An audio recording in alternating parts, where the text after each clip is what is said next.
जैसा आपको मालूम है कि क्लास 12th में ऑप्टिक्स से बहुत सवाल आते हैं। ऑप्टिक्स वाली यूनिट से 18 नंबर का वेटेज है। तो आज हम लोग क्या करेंगे, 2 घंटे के अंदर 18 नंबर को किल करने वाले हैं। यानी रे ऑप्टिक्स और वेव ऑप्टिक्स जो सबसे ज्यादा पूछे जाने वाला चैप्टर है, उसको पूरी तरह निपटाएंगे। और इसका जो स्ट्रक्चर रहेगा, पहले मैं आपको थ्योरी कवर करा दूंगा रिवीजन के तौर पे, फिर उसके न्यूमेरिकल यानी रे ऑप्टिक्स, फिर रे ऑप्टिक्स के न्यूमेरिकल्स, फिर वेव ऑप्टिक्स के कॉन्सेप्ट्स, फिर वेव ऑप्टिक्स के न्यूमेरिकल्स, यानी सारे कॉन्सेप्ट और न्यूमेरिकल्स आप करने वाले हैं कितनी देर में, 2 घंटे के अंदर। तो 2 घंटे में 18 नंबर आपके पक्के हो सकते हैं। यही नहीं, मैं क्या करूंगा, इसमें टाइम स्टैम्प भी लगा दूंगा। अगर कोई बच्चा डायरेक्टली किसी न्यूमेरिकल पे जाना चाहता है या वेव ऑप्टिक्स पे जाना चाहता है, वो डायरेक्टली चला जाए, जिससे आपको सुविधा हो। तो पूरा वीडियो देखिए, जिससे कि आपको रे और वेव ऑप्टिक्स सुपर स्ट्रांग हो जाए। आपकी हेल्प के लिए मैंने श्योर शॉर्ट क्वेश्चन बनाए हैं। 12th पीसीएम 12th पीसीबी के श्योर शॉर्ट क्वेश्चन है। 25 क्वेश्चंस पर अप्रोक्सीमेटली पर चैप्टर है। इसी पैटर्न के क्वेश्चन एग्जाम में पूछे जाते हैं। आसानी, ये फुली सॉल्व्ड है, आसानी से आप लगा सकते हैं। सोल्यूशन के लिए कहीं भटकना नहीं होगा। लिंक डिस्क्रिप्शन में दिया गया है। आप अरविंद एकेडमी ऐप डाउनलोड करके श्योर शॉर्ट क्वेश्चन ले सकते हैं। श्योर शॉर्ट क्वेश्चन बेसिकली निचोड़ है एनसीईआरटी के इंपॉर्टेंट क्वेश्चंस का, इंपॉर्टेंट लास्ट 10 ईयर के पीवाईक्यूज का और लेटेस्ट ट्रेंड्स का। लगाइए और मन की शांति और कॉन्फिडेंस बूस्टअप के लिए। चलिए वीडियो को स्टार्ट करते हैं, जिस वजह से वीडियो बन रहा है। करते हैं स्टार्ट।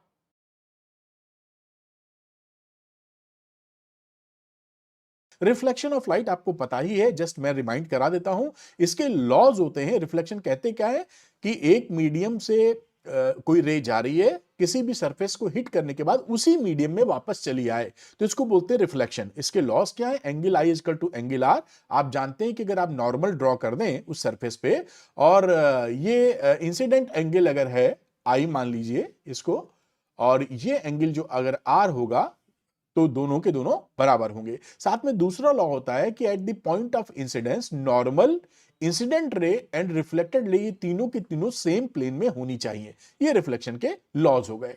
अब स्फेरिकल मिरर्स की बात करते हैं हम लोग। तो देखिए, स्फेरिकल मिरर्स जो आपके कोर्स में, ध्यान रखिएगा, ये जो पूरा एक हॉलो स्फेयर होता है, इस हॉलो स्फेयर से ऐसे ये टोपी नुमा दिख रहा है ना, ये टोपी नुमा कट करके निकालते हैं। और जब भी टोपी नुमा काट लेते हैं, तो उसके बाहर उभरे हुए भाग को या अंदर वाले गहरे वाले भाग की तरफ पॉलिश कर देते हैं। उससे हम नॉर्मली कॉनकेव मिरर या कॉन्वेक्स मिरर बनाते हैं। अगर ये जो बल्जिंग वाला पार्ट है, इस तरफ पॉलिश कर देते हैं, तो इसको बोलते हैं कॉनकेव मिरर। अंदर की तरफ रिफ्लेक्शन होगा, रिफ्लेक्टिंग सरफेस। और अगर आपने अंदर की तरफ सिल्वर पॉलिश कर दी, तो बाहर से रिफ्लेक्टिंग सरफेस आएगी, तो इसे बोलेंगे कॉन्वेक्स मिरर।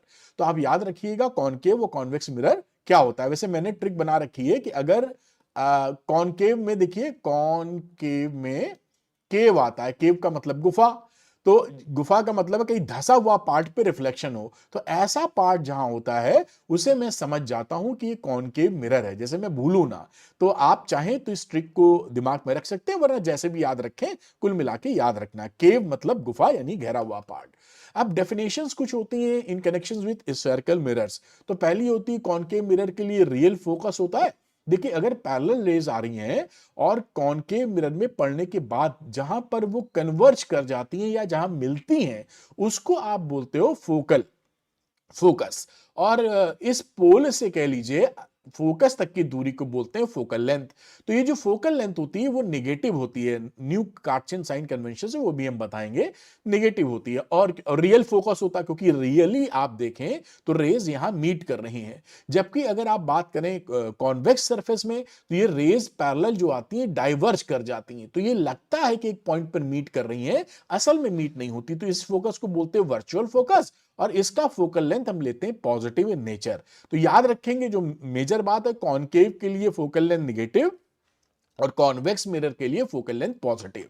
अब ये न्यू कार्टेशियन साइन कन्वेंशन जो स्फेरिकल मिरर्स के लिए यूज होता है, तो ये देखिए, ये हो गई प्रिंसिपल एक्सिस और ये मिरर। अगर आप सारे जो यहां पर मेजरमेंट करते हैं, वो इसके यहां से पी से करते हैं, पोल से करते हैं, समझ लीजिए। अब अगर कोई रेज इंसिडेंट रेज को नॉर्मली हम लेफ्ट से फॉल कराते हैं। अगर इसी इंसिडेंट रे की दिशा में आप नपाई कर रहे हो, यानी कि ये देखिए इधर जा रहा है और इसी दिशा में आप नाप रहे हो, तो इसको बोल देते हो पॉजिटिव। और अगर कोई चीज की नपाई इस वाली इंसिडेंट रे की विपरीत दिशा में कर रहे हो, तो उसको बोल देते हो आप नेगेटिव।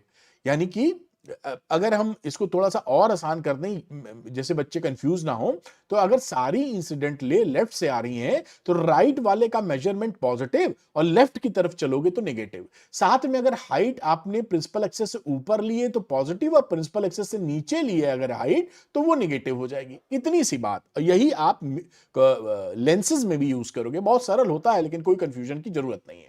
एक रिलेशन होता है एफ और आर में। तो ये जो मिरर्स होते हैं कॉन्वेक्स या कॉनकेव, इस अगर इसका अपर्चर छोटा है, अपर्चर का मतलब, जिससे अपर्चर का मतलब ये टोपी नुमा काटा था ना, आपने कई बच्चों को कंफ्यूजन आता तो बता दो। तो ये जो डायमीटर है इसे बोलते समझ लीजिए अपर्चर, है ना, पॉलिश करेंगे हम। तो ये अगर अपर्चर मिरर्स का छोटा है तो उस समय are radius of curvature 2f के बराबर होता है। जिस भी हॉलो स्फीयर से आपने काटा था उसी की रेडियस को बोलते हैं रेडियस ऑफ कर्वेचर। इस तरह से काटे थे ना ये टोपी नुमा, ये तो ये रेडियस ऑफ कर्वेचर हो गया बेटा। और फोकल लेंथ मैंने बताया ही था, तो R is equal to 2f। ध्यान ये रखना है कि स्मॉल अपर्चर मिरर्स के लिए ही ये वैलिड होते हैं। आगे, rules for drawing images found by spherical mirrors. यहां पे मैं कलर बदल लेता हूं जिससे आपको बहुत अच्छे तरीके से दिख जाए। तो यहां पे देखिए 3-4 रूल हैं। वो रूल क्या होता है कि अगर कोई रे, incident ray parallel to principal access है तो वो फोकस से पास होगी, ये देखिए ऐसे। और दूसरा रूल क्या है कि अगर वो फोकस से आ रही है तो पढ़ने के बाद पैरेलल टू प्रिंसिपल एक्सेस हो जाएगी, इसके पैरेलल हो जाएगी। तीसरी की बात करें यहां पर कि अगर कोई रे सेंटर ऑफ कर्वेचर से आ रही है, सेंटर ऑफ कर्वेचर क्या होता है, वही जिस गोले से आपने काटा उसका सेंटर, उसको बोलते हैं सेंटर ऑफ कर्वेचर। तो सेंटर ऑफ कर्वेचर से अगर कोई जा रही है तो जिस रास्ते से आती है उसी रास्ते ये रिफ्लेक्ट कर जाती है। और अगर कोई रे पी पर पड़ रही है तो प्रिंसिपल एक्सेस से जो एंगल बनता है आई, वही रिफ्लेक्शन के बाद आई बराबर आर होता है। ये 4 रूल हम याद रखेंगे जब भी हम इमेज फॉर्मेशन करेंगे। इमेज फॉर्मेशन के लिए कोई भी कम से कम मिनिमम 2 रेज आपस में इंटरसेक्ट कर जाएं या करती हुई लगे, बस इमेज वहीं बना देना है। करती तो असल में 2 से कई जाता है, क्योंकि तो बीम होती है या बहुत ज्यादा लाइट्स होती है। तो इमेज फॉर्मेशन जैसा आप देख रहे हैं, ये कॉनकेव मिरर है। यहां पर इस शुरू वाले चारों कॉनकेव मिरर है। तो यहां पर अगर आपका जो ऑब्जेक्ट है वो बियॉन्ड सी है, ये देखिए सी यहां पर है, इससे दूर है ऑब्जेक्ट, तो आपका जो इमेज फॉर्मेशन होता है वो बिटवीन सी एंड एफ होता है। ये सी और एफ के बीच में इमेज फॉर्मेशन होगा। इमेज फॉर्मेशन में क्या रूल फॉलो किया यहां पर, एक ray parallel to principal axis fall कराई और दूसरी फोकल लेंथ से पास कराती। तो जो प्रिंसिपल एक्सेस के पैरेलल थी वो पढ़ के फोकस से निकल गई, और जो एफ से जा रही थी वो पढ़ के पैरेलल हो गई। जहां पे दोनों मिली वो यहां पर आपका इमेज फॉर्मेशन हो गया। तो ये इमेज रियल होती है, इन्वर्टेड होती है, स्मॉलर देन ऑब्जेक्ट होती है। इसको थोड़ा सा याद रखिए, कभी कभी आ जाता है, ज्यादा नहीं आता है, ये 10th का थोड़ा सा मामला पड़ता है। और ऑब्जेक्ट एट सी, अगर सी पर कोई ऑब्जेक्ट है तो एट वहीं पर इमेज बन जाएगी सेम साइज की। रियल है, इन्वर्टेड है, सेम साइज है। अब देखिए ये दूर से पास आ रहे हो तो जैसे जैसे पास आओगे ये इमेज देखिए पीछे की तरफ, ये आगे बढ़ेगा तो ये पीछे भागेगा। अब देखिए यहां पर अगर आपका जो ऑब्जेक्ट है वो आपका आ जा, इमेज जो ऑब्जेक्ट है एफ और सी के बीच में, ये एफ और सी, तो ये जो आपका इमेज है ये बियॉन्ड सी बन जाता है, रियल और इन्वर्टेड। उसके बाद ऑब्जेक्ट अगर एफ एंड पी पे है, एफ और पी के बीच में है, तो उस समय आपका जो इमेज बनता है वो बिहाइंड द मिरर और वर्चुअल बनता है। इस केस को याद रखिएगा, ये क्योंकि आगे ये गैप बढ़ता जाता, मिलता नहीं, पीछे बढ़ाना पड़ता है। और formation of image by convex mirror की बात की जाए तो कॉन्वेक्स मिरर के केस में हमेशा आपको इमेजिनरी इमेज मिलेगा। तो ये हमेशा इमेजिनरी इमेज मिलता है। इसमें खास बात होती है क्या कि वर्चुअल इमेज होता है लेकिन स्मॉलर देन ऑब्जेक्ट होता है, और जो कॉन्वेक्स कॉनकेव मिरर होता है उसमें लार्जर देन ऑब्जेक्ट होता है। तो ये एक दोनों में डिफरेंशिएटिंग पॉइंट है, आपको पता होना चाहिए। अगर कोई कह दे कि एक स्फेरिकल मिरर है उसमें वर्चुअल इमेज बन रहा है लार्जर देन दी ऑब्जेक्ट, तो आप समझ जाएंगे कि वो कॉनकेव मिरर है। अगर स्मॉलर है तो कॉन्वेक्स मिरर है। बढ़िया। मिरर फॉर्मूला मैग्निफिकेशन, तो मिरर फॉर्मूला क्या होता है, 1/v plus 1/u is equal to 1/f। और जो लीनियर मैग्निफिकेशन है वो height of image upon height of object होता है which is equal to -v/u। तो ये फॉर्मूले आपके दिमाग में चढ़े होने चाहिए, कोई दिक्कत नहीं, आपको याद नहीं है, बस आप रिवीजन बनाए रखिए।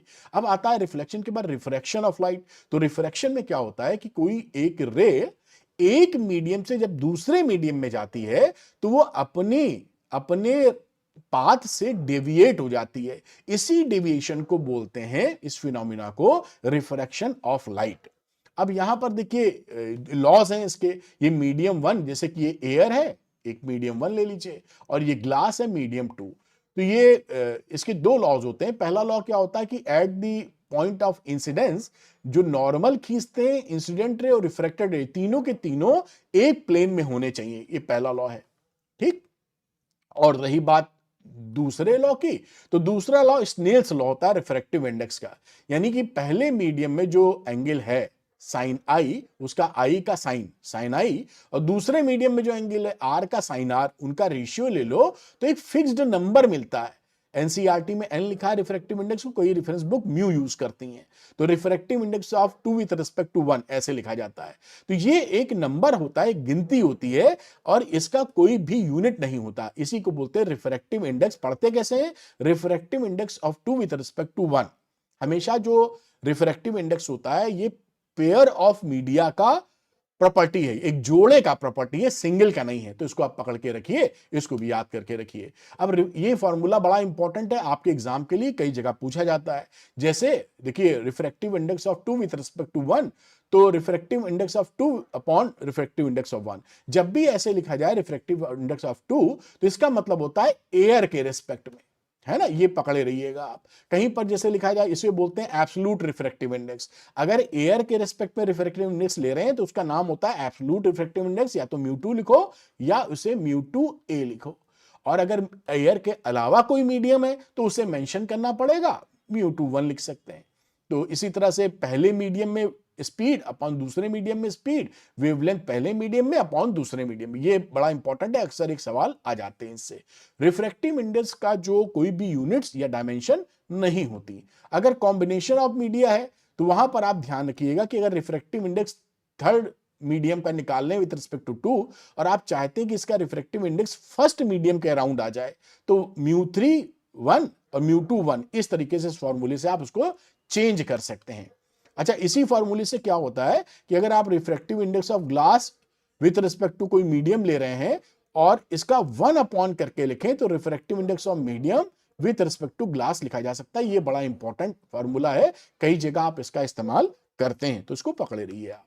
रियल अपैरेंट डेप्थ की बात, जैसे आप जानते हैं कि किसी भी जैसे बीकर में पानी भरा हुआ है, इस पानी भरे होने पर कोई ऑब्जेक्ट यहां ओ पर रखा है। ये क्या हो गया इसमें? ये पेन चल रहा है कि नहीं चल रहा, पता लगा चला ही गया। ये ऑब्जेक्ट रखा है और इसको जब आप देखते हैं बाहर से तो इसकी इमेज थोड़ी ऊपर दिखाई पड़ती है। तो ये रियल, भाई ये तो जो दिख रही है ये अपैरेंट डेप्थ है ना, और रियल डेप्थ तो ये है पूरी की पूरी। तो इस रियल डेप्थ और अपैरेंट डेप्थ में क्या रिलेशन होता है? तो mu is equal to real depth upon apparent depth. इस फॉर्मूले को याद रखिए, कभी कभी 1-2 नंबर के सवाल आ जाते हैं। और अगर हम ये निकालना चाहें कि ये जो ओ से आई पर कितना शिफ्ट हुआ है, जिसे आप नॉर्मल शिफ्ट का भी नाम देते हैं, तो वो निकलता है टी। टी का मतलब है रियल डेप्थ, यहां से यहां तक की दूरी टी है। रियल डेप्थ ब्रैकेट में 1 - 1 अपॉन म्यू, इससे आप निकाल सकते हैं नॉर्मल शिफ्ट।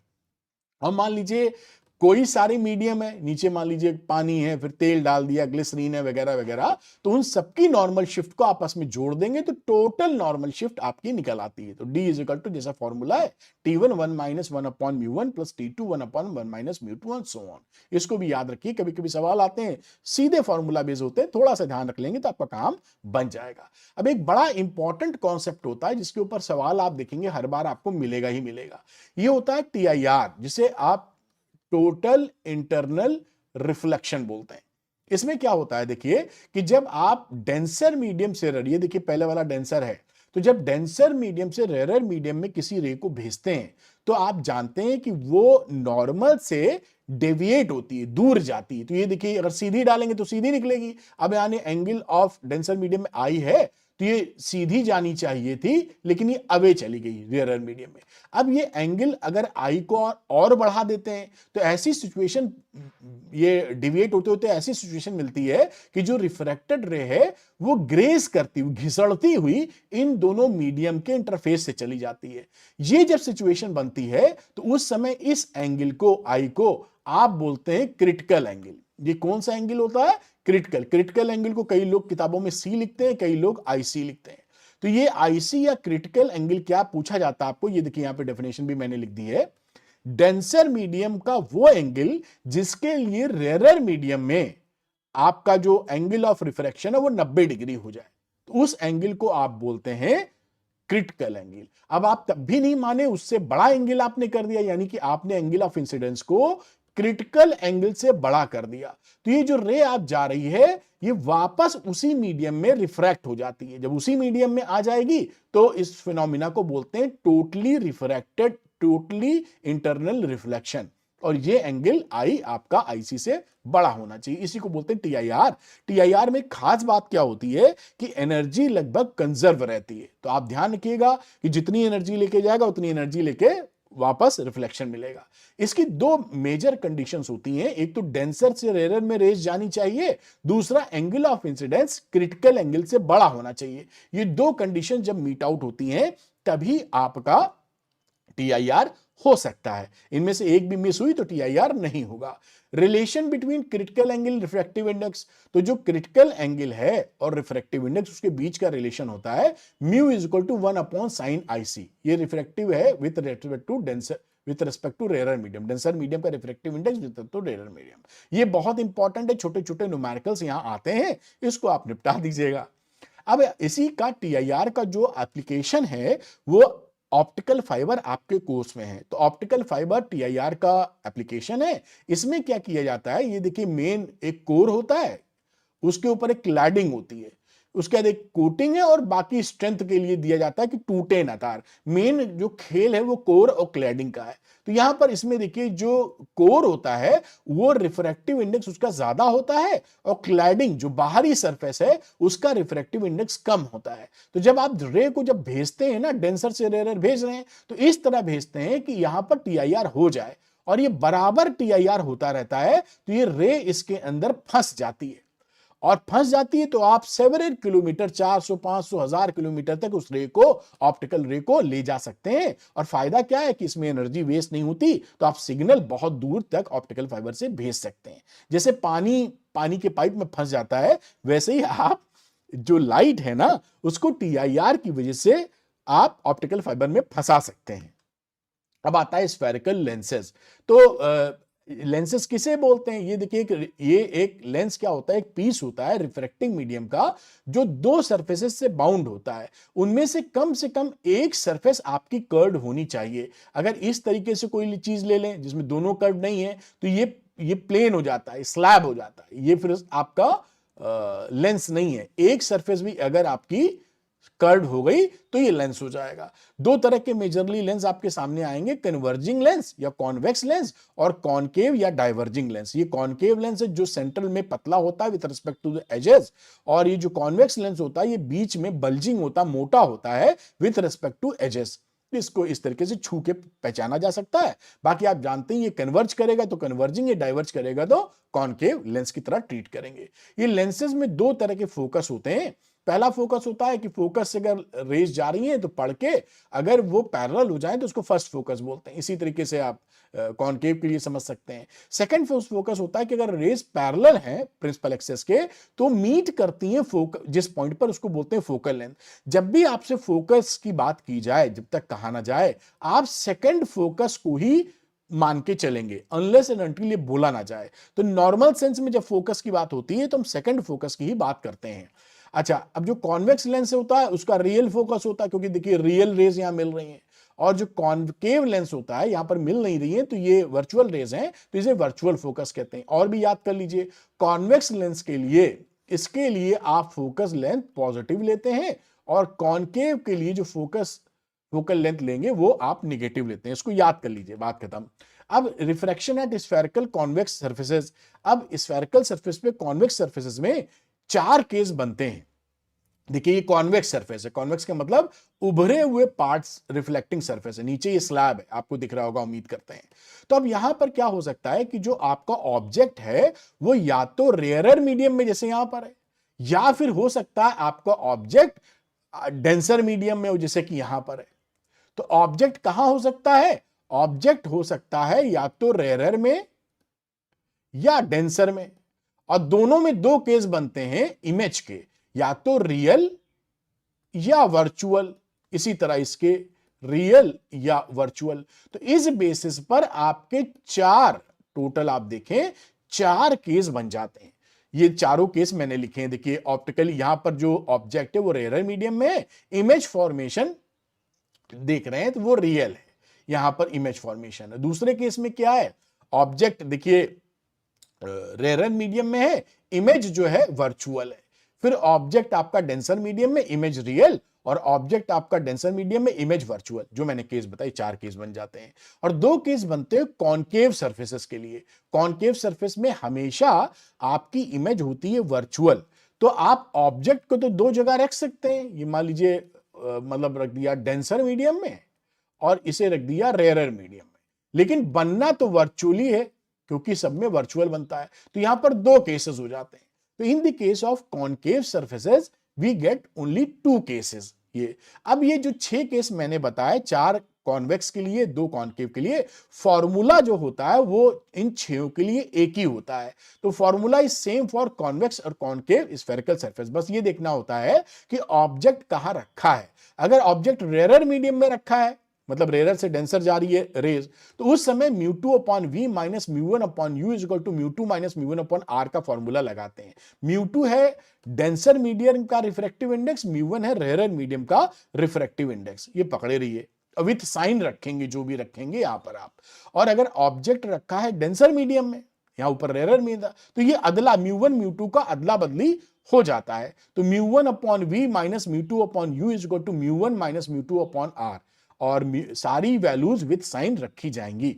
ये रिफ्रैक्शन फार्मूला हो जाता है। इसी रिफ्रैक्शन फार्मूले से आप लेंस मेकर फार्मूला निकालते हैं। तो लेंस मेकर फार्मूला क्या बोलता है, 1 upon F is equal to μ2 minus μ1 upon μ1, 1 upon r1 minus 1 upon r2। जो भी वैल्यूज रखेंगे विथ साइन रखेंगे, आर की एफ की जो भी आपको रखनी है। और अगर पहला मीडियम एयर है तो μ1 की वैल्यू हो जाएगी 1, तो यहां पुट कर दीजिए। तो ये फॉर्मूला आ जाता है in the case of first medium अगर एयर है तो 1 upon F is equal to mu minus 1, 1 upon r1 minus 1 upon r2। ये कहानी बन जाती है लेंस मेकर्स फॉर्मूले की। Rules for drawing images for spherical lenses.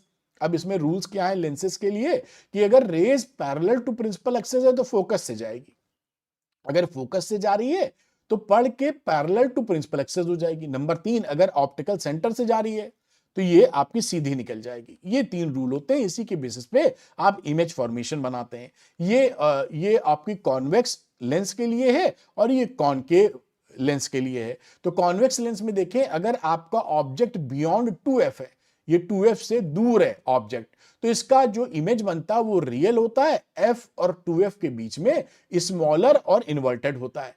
एक रेज आ रही है पैरेलल टू प्रिंसिपल एक्सिस, वो फोकल लेंथ से चली गई, दूसरी ऑप्टिकल सेंटर सीधे जहां कट की वहां पे इमेज बना दी है। ये आप 10th में भी पढ़े हैं, थोड़ी प्रैक्टिस या ध्यान करेंगे तो कोई दिक्कत नहीं है। अगर ऑब्जेक्ट 2f पर है तो इमेज फॉर्मेशन भी 2f पर होगा, रियल होगा, इन्वर्टेड होगा और सेम साइज का होगा। अगर ऑब्जेक्ट 2f और f के बीच में है तो उस समय जो आपका इमेज बनेगा वो रियल होगा, बियॉन्ड 2f होगा और लार्जर और इन्वर्टेड होगा। साथ में एफ एंड ओ के बीच में है, एफ और इसे ओ, ये ऑब्जेक्ट के लिए लिखा है, ये ऑप्टिकल सेंटर के बीच में। तो वर्चुअल, ये स्पेशल केस है, तो वर्चुअल इमेज फॉर्मेशन होता है लार्ज। तो लार्जर होता है इमेज, वर्चुअल होता है और इरेक्ट होता है। ये बात आप पकड़ के रखिए। और कॉनकेव लेंस के केस में हमेशा बनेगा वर्चुअल, लेकिन जो वर्चुअल इमेज होती है वो स्मॉलर होती है। दोनों का फर्क याद रखिएगा, इसमें वर्चुअल इमेज बनेगी तो लार्जर, इसमें वर्चुअल इमेज बनेगी तो स्मॉलर। ये पकड़ के रखें। थिन लेंस फॉर्मूला और मैग्निफिकेशन। लेंस के केस में जो फॉर्मूला लगाते हैं थिन लेंसेस के लिए, पतले लेंसेस के लिए, 1 upon v minus 1 upon u is equal to 1 upon f. और लीनियर मैग्निफिकेशन जो m होता है वो height of image upon height of object और v अपॉन u के बराबर होगा। ये थिन लेंस का फॉर्मूला और मैग्निफिकेशन है। पावर ऑफ लेंस की बात करें तो p is equal to 1 upon f होता है। f अगर मीटर में आपने रखा है तो पावर की यूनिट आप डायोप्टर में, ऐसा यूनिट डायोप्टर है, डायोप्टर में पकड़ते हैं। और इसी 1 अपॉन एफ की जगह लेंस मेकर्स फॉर्मूला लग दीजिए। अगर लेंस एयर में रखा गया है तो P is equal to 1 upon f mu minus 1, 1 upon r1 minus 1 upon r2। ये लेंस इन एयर है। अगर कई सारे लेंसेज हैं जो कि आपस में सटे हुए हैं तो उस समय क्या होता है, टोटल मैग्निफिकेशन को m1 into m2 into m3 करके निकाला जाता है। SI यूनिट पावर की डायोप्टर होती है, जैसे हम लोगों ने बातचीत आपस में की। अब दो लेंसेज अगर आप इन कांटेक्ट हैं बोले जाते हैं, कोई गैप नहीं, चिपके चिपके हैं, तो आप जो फॉर्मूला पावर का होता है वो P1 प्लस P2 होता है, और इसका 1/f equal to 1/f1 plus 1/f2। ध्यान रखिएगा, अगर इनके बीच में गैप आ जाएगा, ये जो कि कोर्स में नॉर्मली अब है नहीं, अगर सवाल आएगा तो फिर आपको पहले लेंस से इमेज और दूसरे लेंस से इमेज की कैलकुलेशन करनी पड़ेगी। तो ये अगर डी है तो ये फॉर्मूला वैलिड नहीं है, इसके लिए ये मत लगा देना P1 प्लस P2।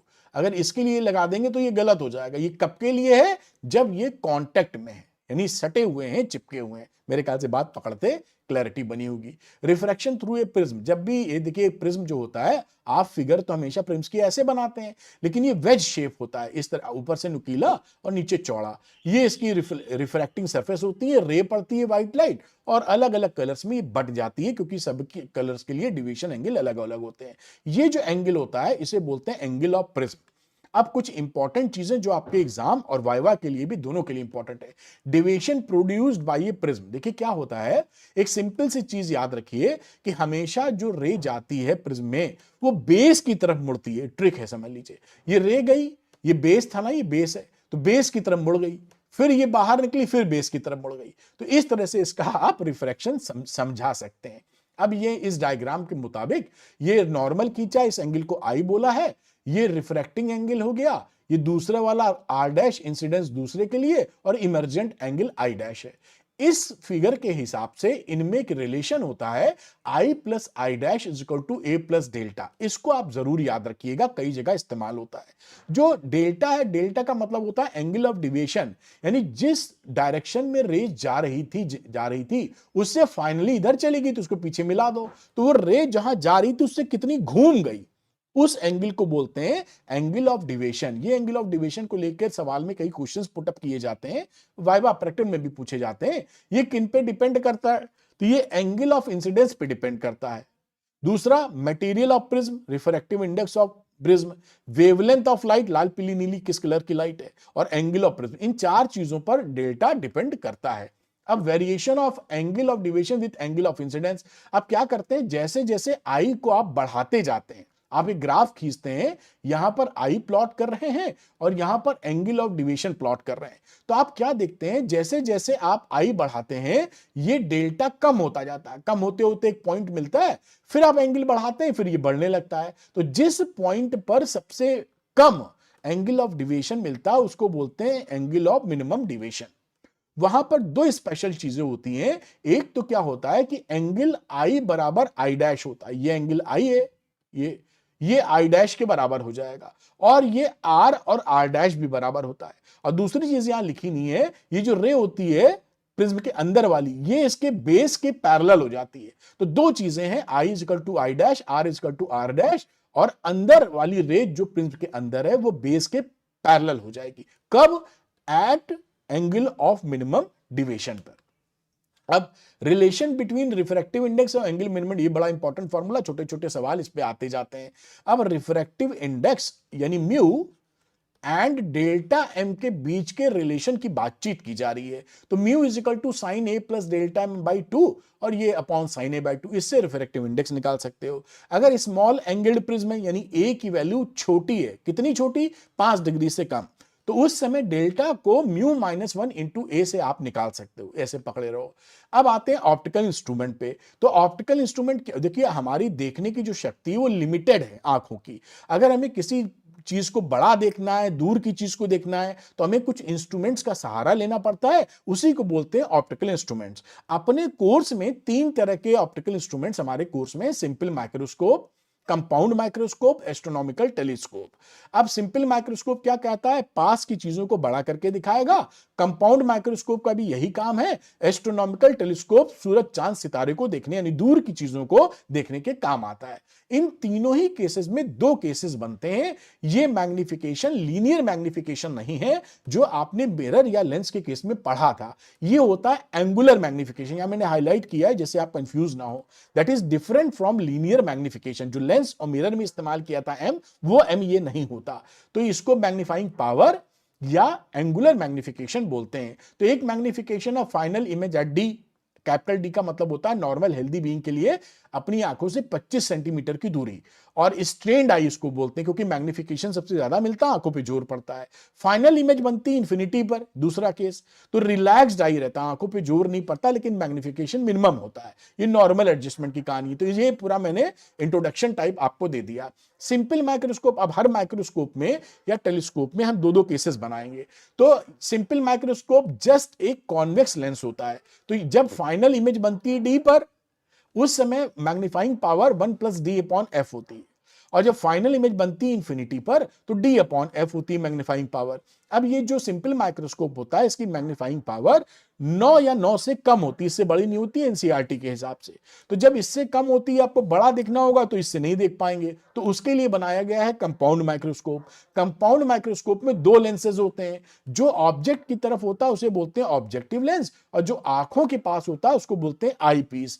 ये जो अगर अच्छा कंपाउंड माइक्रोस्कोप है तो 1000 गुना बड़ी इमेज आप उससे देख पाएंगे। दो लेंसेज होते हैं, ऑब्जेक्टिव आईपीस बता दिया। For larger magnification both FO and FE, यानी एफओ का मतलब है focal length of objective lens, और एफई का मतलब है फोकल लेंथ ऑफ आईपीस। ये दोनों के दोनों छोटे होने चाहिए ज्यादा मैग्निफिकेशन के लिए, और छोटे तो दोनों होंगे, लेकिन इसमें भी जो फोकल लेंथ है आईपीस की, वो ऑब्जेक्टिव वाले से बड़ी होनी चाहिए। तो आईपीस की फोकल लेंथ ऑब्जेक्टिव वाले से बड़ी होगी, या दोनों छोटे रखेंगे मैग्निफिकेशन से। इससे क्या फायदा होता है? Increase the field of view of microscope. ये आपके यहां पूछा जाता है दोनों चीजें, तो ये भी मैंने आपको रिवीजन में साथ ले ली है। अब कंपाउंड माइक्रोस्कोप का मैग्निफिकेशन, अगर फाइनल इमेज आपकी डी पर बन रही है, डी का मतलब LDD, least distance of distinct vision, ये डी होता है 25 सेंटीमीटर। तो फॉर्मूला होता है VO upon UO 1+D/FE।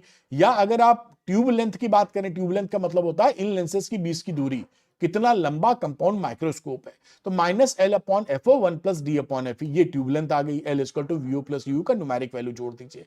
Final image अगर इन्फिनिटी पे बन रही है, तो उस समय जो मैग्नीफाइंग पावर होगी वो -L/FO × D/FE। ये माइनस साइन केवल ये बताता है कि उल्टी इमेज बन रही है कि सीधी इमेज बन रही है, और ये ट्यूब लेंथ हो गई। VO + FE का न्यूमेरिक वैल्यू आप जोड़ दीजिए। अब टेलीस्कोप की बात करते हैं, तो टेलीस्कोप दो प्रकार के होते हैं, एक रिफ्रैक्टिंग टेलीस्कोप, ये रिफ्लेक्टिंग टेलीस्कोप। रिफ्रैक्टिंग टेलीस्कोप में एस्ट्रोनॉमिकल और टेरेस्ट्रियल, एस्ट्रोनॉमिकल का मतलब है सूरज चांद सितारे देखने के काम में आएंगे, और टेरेस्ट्रियल का मतलब है धरती पे ही देखेंगे, यानी हिमालय पर्वत को देखना है तो टेरेस्ट्रियल माइक्रोस्कोप से आप देखेंगे, और सूरज चांद सितारे देखना आसमान की बातें तो एस्ट्रोनॉमिकल। और ये रिफ्लेक्टिंग टाइप है, न्यूटोनियन कैसिग्रेन आपके कोर्स में इसकी इमेज फोटो आपको बनानी आनी चाहिए। ये दूर की चीजों को देखने के काम आता है टेलीस्कोप। अब एस्ट्रोनॉमिकल टेलीस्कोप की बात करें, जो सूरज चांद सितारे देखने के काम आते हैं, ये हेवनली बॉडीज देखने के काम आएगा। दो लेंसेज होंगे, ऑब्जेक्टिव आईपीस, और यहां पर याद रखिएगा कि जो ऑब्जेक्टिव का फोकल लेंथ है वो आईपीस से बड़ा होना चाहिए फॉर लार्जर मैग्निफिकेशन। साथ में aperture of FO aperture of FE से बड़ा होगा, जिससे ब्राइट इमेज हमें दिखे, और aperture of FE together more light, ये कहानी रहती है। ये देखिए मैंने दोनों क्लैरिटी से लगा दिया। टेलीस्कोप में एफओ बड़ा होता है एफई से, और कंपाउंड माइक्रोस्कोप में एफओ एफई से छोटा होता है। अब मैग्नीफाइंग पावर, एस्ट्रोनॉमिकल टेलीस्कोप के केस में जब फाइनल इमेज आपकी डी पर बनती है तो एम की वैल्यू होती है -FO/FE 1+FE/D, और अगर फाइनल इमेज इंफिनिटी पे है तो -FO/FE।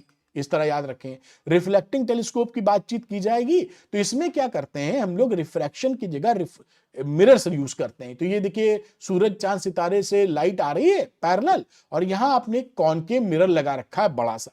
एक मेटल शीट लेते हैं, उसके ऊपर एक अच्छी सी चमकीली पेंट कर देते हैं, पन्नी लगा देंगे, काम हो जाएगा। और जब ये एक जगह मर्ज होने जाती है फोकल लेंथ पर, अपने कॉनकेव मिरर के फोकल लेंथ पे, तो बीच में एक प्लेन मिरर लग देते हैं 45 एंगल पर, इस पे हिट करती है और दोनों रेस को देखने के लिए आईपीएस का सहारा लेते हैं। ये जो मिरर है ये न्यूटोनियन रिफ्लेक्टिंग टेलीस्कोप। एक्चुअली जो रिफ्लेक्टिंग टेलीस्कोप होते हैं इनको बनाना कम खर्चीला होता है और ब्राइटर इमेज मिलती है, टूट फूट भी नहीं होती जल्दी, इसलिए इसको पसंद किया जाता है। तो न्यूटोनियन रिफ्लेक्टिंग टेलीस्कोप का फिगर आप याद कर लीजिएगा, यही पूछा जाता है। दूसरा कैसिग्रेन रिफ्लेक्टिंग टेलीस्कोप, यहां पर भी जो रेज आ रही हैं वो इंफिनिटी या सूरज चांद सितारे से आ रही हैं। यहां पर एक पैराबोलॉइडिकल ऑब्जेक्टिव मिरर यूज किया गया है कॉनकेव, और बीच में छेद भी है इसके। ये लाइट की रेज फोकल लेंथ पे मीट करना चाहती हैं, उसके बीच में ही आपने कॉन्वेक्स मिरर रख दिया है, सेकेंडरी मिरर, इस पर लाइट की हिट की और इस छेद से निकली और इस आईपीस से आपने देख लिया। इसका भी डायग्राम बनाना आना चाहिए। Diagram, compound microscope, telescope, astronomical, और ये डायग्राम की प्रैक्टिस कीजिएगा, कुछ ना कुछ आपके एग्जाम में पूछ लिया जाता है। एडवांटेज क्या है रिफ्लेक्टिंग टाइप टेलीस्कोप का? एक ब्राइट इमेज मिल जाती है, चमकीली, भाई बहुत कम रोशनी इतनी दूर से आ रही है। हाई रिजॉल्विंग पावर है, पास पास तारे हैं तो भी दिख जाते हैं। Free from chromatic aberration, colour फैलते नहीं है, और साथ में स्फेरिकल एबिरेशन भी नहीं होता, शार्प इमेज दिखाई पड़ती है।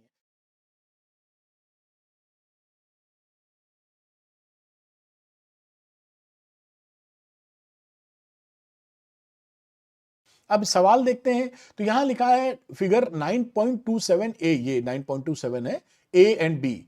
Show refraction of a ray in air incident at 60 degree. ये देखिए 60 डिग्री लिखा है, या एयर टू ग्लास है और एयर टू वाटर है, ये 60 डिग्री है। With the normal to a glass air, glass air का मतलब ये ग्लास एयर का कॉम्बिनेशन, एंड वाटर एयर, ये वाटर एयर की बात कर रहे हैं, respectively. Predict the angle of refraction in the glass when the angle of incidence in water is 45 degree. ये जो सी वाला पोर्शन दिखाया है कि अगर वाटर में 45 डिग्री एंगल है तो ग्लास का एंगल क्या होगा, ये आपको बताना है। ये बड़ा इंटरेस्टिंग है और कई बच्चे इसको नहीं किए रहते हैं तो फंस जाते हैं, बहुत इंपॉर्टेंट सवाल है। तो फ्रॉम फिगर ए, इस फिगर की हम बात करें तो इस फिगर में हम स्नेल्स लॉ लगा सकते हैं। तो स्नेल्स लॉ लगाएंगे क्या, refractive index of glass with respect to air. तो साइन आई अपॉन साइन आर, तो साइन आई की वैल्यू कितनी है, 60 डिग्री, और आर की कितनी है, 35 डिग्री। तो साइन 60 अपॉन साइन 35। अब ये वैल्यूज आप ये मान के चलें कि न्यूमेरिकल में दी होगी, आपको याद नहीं रखनी है। साइन 35 कौन याद रख पाएगा, तो ये आपको न्यूमेरिकल में ये वैल्यूज दी होंगी। अच्छा, अब देखते हैं, साइन 60 की वैल्यू हमने लिख ली, साइन 35 की वैल्यू लिख दी। अब इसको सॉल्व किया तो आ गया 1.51। ये रिफ्रैक्टिव इंडेक्स है ग्लास का विथ रिस्पेक्ट टू एयर। बढ़िया। अब हम फिगर बी की बात करते हैं, इस फिगर की। यहां से क्या निकाला जा सकता है, तो refractive index of water with respect to air, तो वाटर का refractive index with respect to air निकालने हैं। तो sine I upon sine R, sine I की वैल्यू हो गई साइन 60 और आर हो गया साइन 47 डिग्री। इसकी वैल्यू हो गई दिस वन और साइन 47 इतनी हो गई। इन दोनों को कैंसिल करेंगे तो 1.31 refractive index of water with respect to air आ गया। अब आप जानते हैं कि फ्रॉम फिगर सी, इस फिगर की बात करते हैं, यहां अगर हम रिफ्रैक्टिव इंडेक्स ऑफ ग्लास लिखें with respect to water, glass का refractive index with respect to water, तो इसको हम कैसे लिख सकते हैं, जो रिफ्रैक्टिव इंडेक्स एक फॉर्मूला होता है कि refractive index of glass with respect to air, change कर सकते हैं इस तरीके से हम। और आपको ये पता होगा फॉर्मूला कि अगर हम तीसरे मीडियम का दूसरे के रेस्पेक्ट में रिफ्रैक्टिव इंडेक्स निकाल रहे हैं और हमको चाहिए थर्ड मीडियम का पहले के रेस्पेक्ट में, तो हम लिखते हैं μ3, यहां लिख देते हैं एयर का लिख दीजिए आप, और यहां दूसरा आप लिख दीजिए साथ में मीडियम 2 का। इस तरह से फॉर्मूला यूज किया है। तो refractive index glass upon refractive index water, तो ये वैल्यू यहां से पुट कर दी आपने, तो साइन आई, ये इसकी वैल्यू हो गई साइन आई अपॉन साइन आर यहां से। अब ये रिफ्रैक्टिव इंडेक्स ऑफ ग्लास आपने निकाला है 1.51 और रिफ्रैक्टिव इंडेक्स ऑफ वाटर आपने निकाला 1.31। तो 1.51 अपॉन 1.31 रख के कैलकुलेट करेंगे। यहां साइन आई की वैल्यू आ गई 45 डिग्री और साइन आर की वैल्यू हमें निकालनी, यही तो सवाल में पूछा है। अब इसको साइन आर की वैल्यू हो गई साइन 45 डिग्री, जो कि होता है आपका 1 अपॉन √2 विच इज 0.707, 1.51 ये नीचे चला आया, 1.31 से मल्टीप्लाई कर दिए, 32 या 1.31। साइन आर की वैल्यू हो गई 0.6181 और आर की वैल्यू हो गई साइन इनवर्स 0.6181 और ये वैल्यू हो गई 38.2 डिग्री। ये सारी वैल्यू सवाल के अंदर दी जाती हैं, याद नहीं रखनी। तो ये करने का तरीका आप ध्यान से दीजिएगा, इस तरह से सवाल किया जाता है, ये इंपॉर्टेंट है। और जब आता है और बच्चा नहीं किया रहता तो कंफ्यूज हो जाता है। आइए अगला सवाल देखते हैं, काफी इंपॉर्टेंट सवाल आगे मिलने वाले हैं। Double convex lenses are to be manufactured from a glass of refractive index 1.55। एक ग्लास है 1.55 का रिफ्रैक्टिव इंडेक्स है, इसे हम डबल कॉन्वेक्स लेंस बनाएंगे with both faces of the same radius. दोनों जो फेसेस का जो रेडियस है वो सेम है, आर सेम है। Of curvature, what is the radius of curvature required R कितना हो if the focal length is to be 20 centimetre. Focal length दे रखी है, तो ये देखिए ये इस तरह का एक लेंस बना दिया है, दोनों के लिए R1 R2 R के बराबर है, फोकल लेंथ भी दे रखी है, कितना आर बताना है। तो ये देखिए आप इस वाली सरफेस के लिए आर नापते हैं तो इधर नापते हैं, R2 के नापते हैं इधर नापते हैं, और यहां पर मैग्नीट्यूड की बात करें विद साइन बात नहीं कर रहे हैं, तो R1 R2 बराबर है, सवाल में दे रखा है न्यूमेरिकली। म्यू है 1.55, focal length plus 20 centimetre, double convex lens है, तो R1 की वैल्यू हो गई आर, ये R1 पॉजिटिव डायरेक्शन में राइट साइड, और R2 की वैल्यू हो गई इस तरफ, तो ये नेगेटिव आर हो गया। अब लेंस मेकर्स फॉर्मूला होता है 1/f mu minus 1/R1 minus 1/R2, value रख दी जाए, तो f की वैल्यू आपने पुट कर दी प्लस 20 सेंटीमीटर। म्यू है 1.55 माइनस 1, और ये R1 विथ साइन रख रहे हैं, तो R1 की वैल्यू प्लस आर थी तो प्लस आर रख दी, R2 की वैल्यू माइनस आर थी तो माइनस आर के साथ रख दी, तो प्लस आर हो गया। तो 1/20 इज इक्वल टू, यहां आप घटा देंगे एक तो 0.55, और इसको 1/r प्लस 1/r जोड़ेंगे तो 2/r आ जाएगा।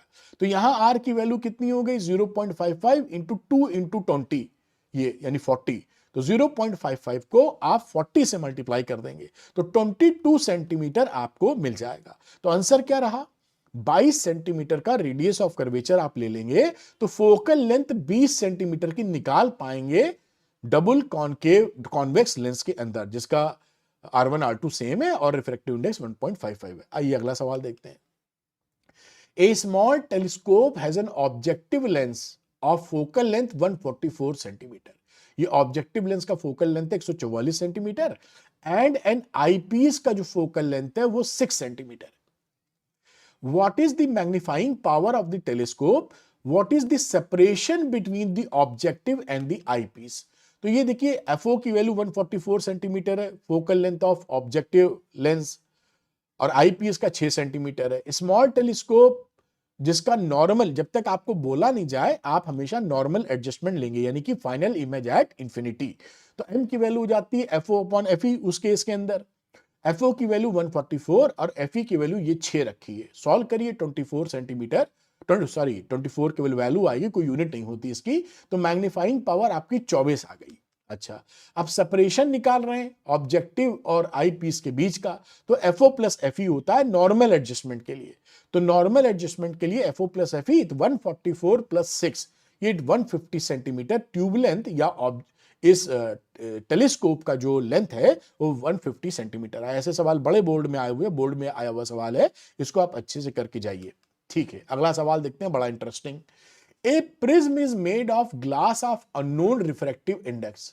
एक प्रिज्म है, ग्लास का है, जिसका रिफ्रैक्टिव इंडेक्स आपको नहीं मालूम।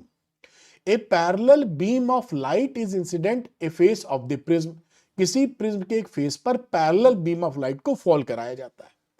The angle of minimum deviation is measured to be 40 degree. इस समय जो डेल्टा एम है ये देखिए 40 डिग्री है।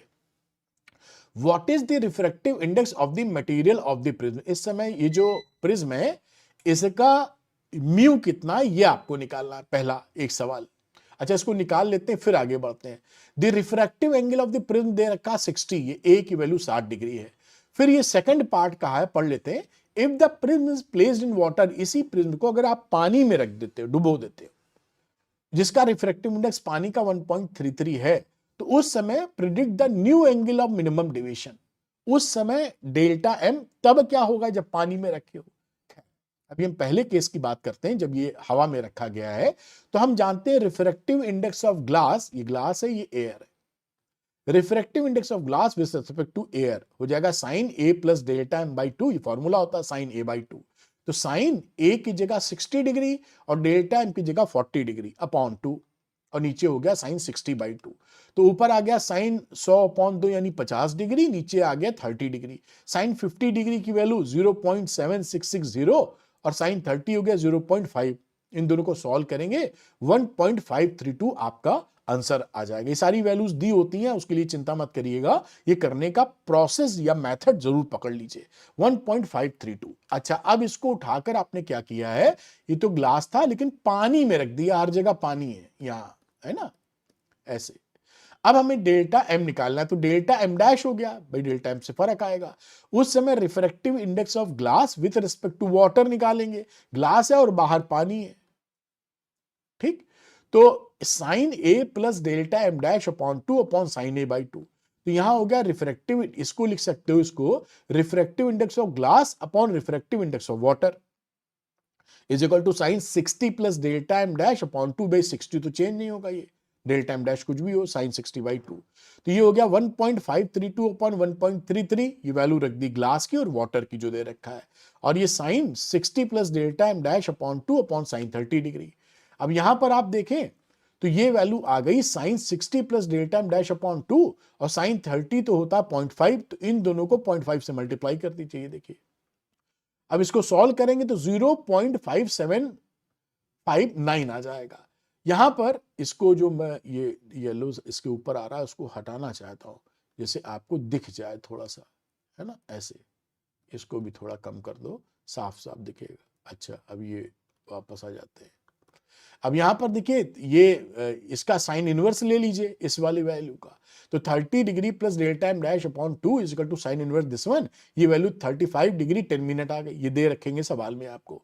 अब डेल्टा एम डैश अपॉन 2 यहाँ 30 घटा दो यहाँ से, तो 10 डिग्री 10 मिनट आ गया, और 10 मिनट को आप ये 30 डिग्री घटाओगे तो 5 डिग्री 10 मिनट आ गया, इसको 2 से मल्टीप्लाई कर दो तो 10 डिग्री 20 मिनट, ये आपका आंसर आ गया। तो ये बोर्ड वोर्ड में आए हुए सवाल हैं, इसको करना बहुत जरूरी है। अच्छा, अगला सवाल देखते हैं। At what angle should a ray of light be incident on the face of a prism of refracting angle 60 degree so that it just suffers TIR, total internal reflection, at the other face? The refractive index of the material of the prism is 1.524. That is very important question. ये prism और TIR को mix करके देने का बहुत ज्यादा trend है आजकल। तो ये एक प्रिज्म है, यहां पर एक आप रेज डाल रहे हैं, वो रेज रिफ्रैक्शन करेगी और जस्ट TIR मतलब ग्रेस करती हुई, घिसड़ती हुई इंटरफेस से निकल जाएगी। ये सिचुएशन यहां पर है। ये I1, ये R1, ये R2, और बाकी आप देख ही रहे हैं। यहां R2 की वैल्यू क्या है, IC के बराबर। ये जो R2 है ये क्रिटिकल एंगल के बराबर है, तभी तो यहां पर एंगल ऑफ रिफ्रैक्शन 90 हुआ है। तो ये हमने यहां से एक की पॉइंट पकड़ लिया। अब हम जानते हैं इससे आईसी क्रिटिकल एंगल की वैल्यू निकाली जा सकती है। साइन आईसी की वैल्यू हो जाएगी 1 अपॉन म्यू, ये रिलेशनशिप होती है, तो 1 अपॉन 1.524, और ये 1 अपॉन 1.524 क्योंकि म्यू दे रखा था आपके क्वेश्चन के अंदर, ये इसको सॉल्व करेंगे तो 0.6542 आपका आंसर आ गया। आईसी निकालने गए, इसका इनवर्स ले लीजिए तो करीब करीब 41 डिग्री आपका बना। अब हम जानते हैं कि किसी भी प्रिज्म के अंदर R1 प्लस R2 की वैल्यू A के बराबर होती है। इस R1 R2 को जोड़ दोगे तो इस A के बराबर होता है। तो R1 निकालने गए तो A माइनस R2 लिख सकते हो आप। और R2 की वैल्यू यहां पर IC के बराबर है, तो A माइनस IC लिख सकते हो। तो ये 60 डिग्री A पता था, और IC की वैल्यू यहां से करीब करीब 41 डिग्री निकाले, 41 डिग्री घटा दो तो ये 19 डिग्री आ गया। तो R1 is equal to 19 degree. अब इस सरफेस के लिए, इस सरफेस के लिए ए बी के लिए आप स्नेल्स लॉ लगा दो, तो म्यू होता है sign I1 upon sine R1। तो यहां पर आप साइन I1 लिखा is equal to mu into sine R1, और म्यू की वैल्यू है 1.524 और साइन R1 की वैल्यू हो गई साइन 19 डिग्री। ये 19 डिग्री था, नहीं R1 निकाला। बढ़िया, ध्यान से देखिए, 1.524 और साइन 19 डिग्री का मतलब है 0.3256, इनको मल्टीप्लाई करेंगे तो 0.4962 आ गया। तो साइन I1 की वैल्यू कितनी है, साइन इनवर्स इसकी वैल्यू 0.4962, ये करीब करीब 30 डिग्री, क्योंकि 0.5 के बराबर है, करीब करीब 30 डिग्री के आसपास आ जाएगा, और ये आपका आंसर आ गया। तो इस तरीके से आप आंसर निकालेंगे। लेकिन एट व्हाट एंगल शुड ए रे आउट बी इंसिडेंट, किस एंगल से आप आई डाले कि ये ग्रेस करती हुई चली जाए, TIR जस्ट हो जाए। तो 30 डिग्री से अगर आप ये I1 की वैल्यू अगर 30 डिग्री कर देते हैं तो क्वेश्चन जो पूछा है वो यहां पर हासिल किया जा सकता है। अगला सवाल देखते हैं। A small telescope has an objective lens of focal length 140 centimetre. एक टेलीस्कोप है जिसका ऑब्जेक्टिव लेंस का FO की वैल्यू 140 सेंटीमीटर है, and an eyepiece of focal length 5 centimetre. जो आईपीस का फोकल लेंथ है वो 5 सेंटीमीटर है। What is the magnifying power of the telescope for viewing distant objects, दूर की चीजों को देखने के लिए कितना इसका मैग्नीफाइंग पावर होगा। The telescope is in normal adjustment, normal adjustment का मतलब होता है जब फाइनल इमेज इंफिनिटी पे हो, जिसे आप रिलैक्स्ड आई भी बोलते हो। तो एफओ की वैल्यू 140 सेंटीमीटर, एफई की वैल्यू 5 सेंटीमीटर, और नॉर्मल एडजस्टमेंट में या रिलैक्स्ड आई के केस में एम की वैल्यू होती है एफओ अपॉन एफई। तो एफओ की वैल्यू 140 रखी दी है और एफई की 5 सेंटीमीटर, तो दोनों को काटेंगे तो 28, ये मैग्नीफाइंग पावर तो एक नंबर होता है, तो 28 आ गया नॉर्मल एडजस्टमेंट के अंदर। दूसरा है the image is formed at the least distance of distinct vision, LDDV, यानी 25 सेंटीमीटर पे फाइनल इमेज है। तो जब फाइनल इमेज 25 सेंटीमीटर पे बन रही है स्ट्रेन डाई के लिए या डी पर, तो उस समय का फॉर्मूला होता है m is equal to f o upon f e, 1 plus f e upon D. यहाँ पे जो माइनस आता है वो केवल इतना बताता है कि फाइनल इमेज उल्टी बनी है कि सीधी, उसको छोड़ दीजिए आप, हमें तो मैग्नीफाइंग पावर चाहिए केवल बस। तो f o upon f e 1 plus f e upon D, f o की वैल्यू 140, एफ ई की वैल्यू 5, 1 प्लस एफ ई की वैल्यू 5 और डी हो गया 25। अब सॉल्व कर लीजिए तो आ जाएगा 28, इसको काटा और ये 30 अपॉन 25 यानी 1.2, यानी 33.3 मैग्नीफाइंग पावर आ गई। तो देखिए कितने, ये सब बोर्ड में आए हुए सवाल है, बहुत इंपॉर्टेंट है और आसानी से आप इसको कर पा रहे हैं। आइए अगला सवाल करते हैं, ये बोर्ड में आया हुआ है, कई वेरी इंपॉर्टेंट है, कई बार आ चुका है। आइए देख लेते हैं। Two monochromatic rays of light are incident normally on the face A B of an isosceles right angled prism ABC. देखिए आइसोसेलेस है तो दोनों आर्म, ये जो आर्म है ये 90 डिग्री होगा और ये आर्म ये आर्म बराबर होंगी, तो ये 45 डिग्री, ये 45 डिग्री हो गया। ये पैरेलल रेज हैं 1 और 2 जो इसके ऊपर फॉल कर रही हैं। बढ़िया। The refractive indices of the glass prism for the two rays, ये जो ग्लास प्रिज्म है इसका जो रिफ्रैक्टिव इंडेक्स है 1 और 2 के अगेंस्ट में वो अलग अलग है। 1 के लिए 1.33 है और 2 के लिए 1.45 है, क्योंकि आप जानते हैं कि रिफ्रैक्टिव इंडेक्स कलर से बदल जाता है। मान लीजिए नीली है, पीली है, तो उसके लिए अलग अलग रिफ्रैक्टिव इंडेक्स हो गया। Trace the path of these raise, अब हमें इन दोनों रेज का पाथ बनाना है जब इस रेज इस प्रिज्म के अंदर जाएंगी तब। तो हम पहले क्या कर रहे हैं कि क्रिटिकल एंगल निकाल लें पहली रेस के लिए 1.33 वाले के लिए, कि भाई C1 की वैल्यू कितनी होगी। तो क्योंकि जो TIR हुआ है कि नहीं हुआ है, इसके लिए कंडीशन होनी चाहिए कि भाई डेंसर से रेयर मीडियम में रेस जाए, दूसरा angle of incidence critical angle से बड़ा हो। तो हमें क्रिटिकल एंगल पता तो हो पहले, तो μ1 की वैल्यू होती है 1 अपॉन साइन C1, तो साइन C1 हो गया 1 अपॉन μ1, 1 अपॉन 1.33 और ये वैल्यू हो गई 0.75 और C1 की वैल्यू अप्रोक्सीमेटली आ गई 48 डिग्री सेंटीग्रेड, 48 डिग्री। दूसरा क्रिटिकल एंगल दूसरे वाली वेव्स के लिए, सेकंड वाली जो थी इसके लिए जो 1.45 है, तो sine C2 is equal to 1 upon μ2, तो 1 अपॉन 1.45 इसकी वैल्यू हो गई 0.69। C2 निकालेंगे साइन इनवर्स 0.69 करके, तो ये 43 डिग्री के आसपास आ गई। अब यहां पर हम रे को ड्रॉ करते हैं। ये देखिए हमने फर्स्ट रे ड्रॉ किया, दूसरा, दोनों के दोनों, क्योंकि ये नॉर्मली हिट किए हैं तो ये सीधे निकल जाएंगी। यहां पर हिट की, यहां पर हिट की, अब ये हिट कितना करेंगे 45 डिग्री पर, क्योंकि ये 90 है, ये 45 है, तो ये भी 45, ये 45, ये 45, वही फंडा यहां लग गया। तो ये 45 डिग्री पर दोनों इंसिडेंट हुई हैं। पहली सेकंड रे के लिए देखिए आप, ये सेकंड जो किस लाल कलर कह देते हैं, लाल कलर के लिए आप सेकंड वाली रे देख पा रहे हैं।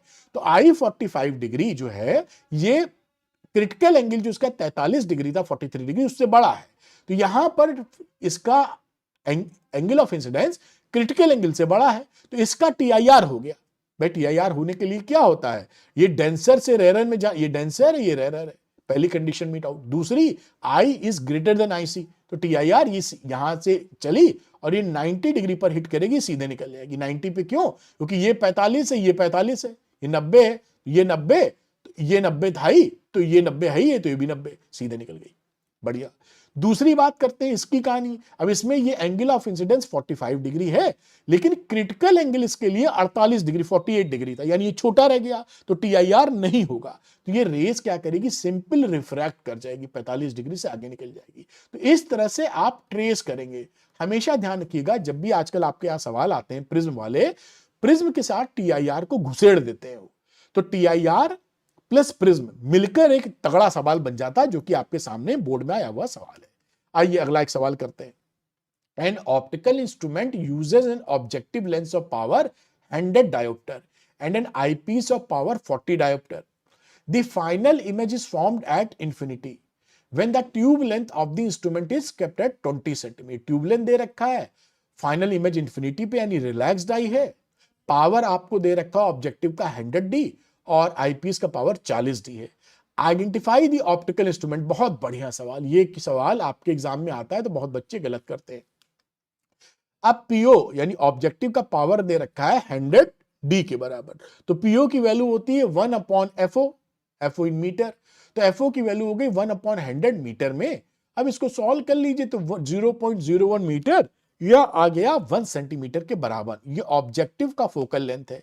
इसी तरह आईपीस का आप फोकल लेंथ निकालिए, 40 डायोप्टर, तो एफई की वैल्यू 1 अपॉन 40 मीटर या 0.25 मीटर, और यहां पर इसको सॉल्व करेंगे तो 25 सेंटीमीटर करीब करीब आपका आ जाएगा। तो उम्मीद करते हैं ये भी आप पकड़ पाए यहां पर, बढ़िया।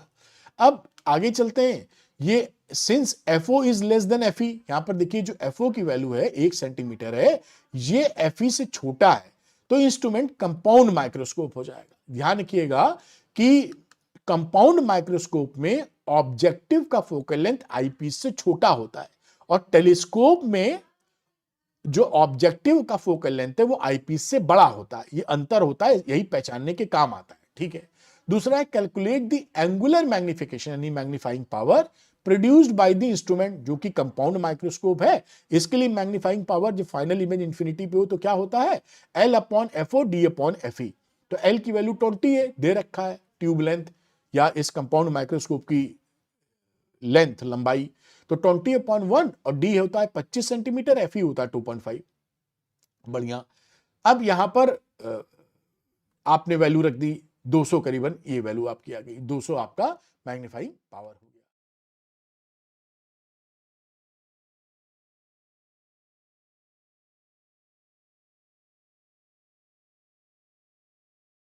चलिए पढ़ाई स्टार्ट करते हैं। वेव फ्रंट्स क्या होता है? सबसे पहली बात देखिए, वेव फ्रंट बहुत इंपॉर्टेंट है, ये डेफिनेशन आपके एग्जाम में बहुत पूछी जाती है।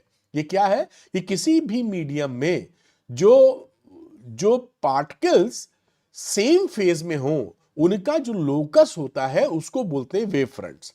The locus of all such points oscillating in same phase is called wave front. यानी कि किसी भी मीडियम में, या मीडियम नहीं भी है तो जो पार्टिकल्स सेम फेज में ऑक्सिलेट कर रहे हैं उनका लोकस ले लेंगे आप, तो वो वेव फ्रंट कहलाएगा। जैसे कि ये वेव बनाई है मैंने, इसका क्रेस्ट टॉप वाला पार्ट, और ये एक वेव फ्रंट है, और जितने भी क्रेस्ट वाले होंगे सबको मिला दीजिएगा तो वेव फ्रंट बन जाएगा। इसी तरीके से ट्रफ वाले पार्ट को सारों को मिला देंगे तो ये आपका वेव फ्रंट बन जाएगा। This is the wave front. अब आपके एग्जाम में क्या पूछा जाता है? Different type of wave fronts. तो एक स्फेरिकल वेव फ्रंट होता है। तो स्फेरिकल वेव फ्रंट देखिए कैसा है कि यहां पर अगर आप कोई पॉइंट सोर्स लेते हैं, मैं येलो कलर को थोड़ा चेंज करता हूं जिससे आपको दिखाई पड़े शायद। यहां बात करते हैं, ये मान लीजिए सोर्स है, जो पॉइंट सोर्स है, तो इससे जो वेव फ्रंट निकलता है ये स्फेरिकल इन शेप होता है। इसको आप सर्किल मत समझिएगा, फुटबॉल समझिएगा, है ना। और अगर सिलिंड्रिकल वेव फ्रंट की बात करें तो ये लीनियर स्लिट जिसे बोलते हैं, मोटे तौर पे आप ट्यूबलाइट समझ लीजिए। ट्यूबलाइट तो नहीं होती, लेकिन लीनियर सोर्स की बात कर रहे हैं इसलिए। तो ये जो वेव फ्रंट बनता है ये देखिए सिलिंड्रिकल है, ये सिलेंडर, उसकी एक्सेस पर लाइट सोर्स रहता है आपका। प्लेन वेव फ्रंट, इसी स्फेरिकल वाले में अगर आप कहीं पर दूर चले जाते हैं, बहुत दूर, ठीक से फिगर नहीं बनी तो इसका छोटा सा टुकड़ा आप लेते हैं तो ये प्लेनर वेव फ्रंट दिखाई पड़ने लगता है। तो ये प्लेनर वेव फ्रंट की कहानी यहां पर हो गई। तो ये तीनों याद रखिएगा क्योंकि एग्जाम में पूछा जाता है। रे ऑफ लाइट की बात करें तो जो रेज ऑफ लाइट होती है वो हमेशा वेव फ्रंट के परपेंडिकुलर मूव करती है 90 डायरेक्शन में। और डायरेक्शन क्या होता है? Propagation of the wave.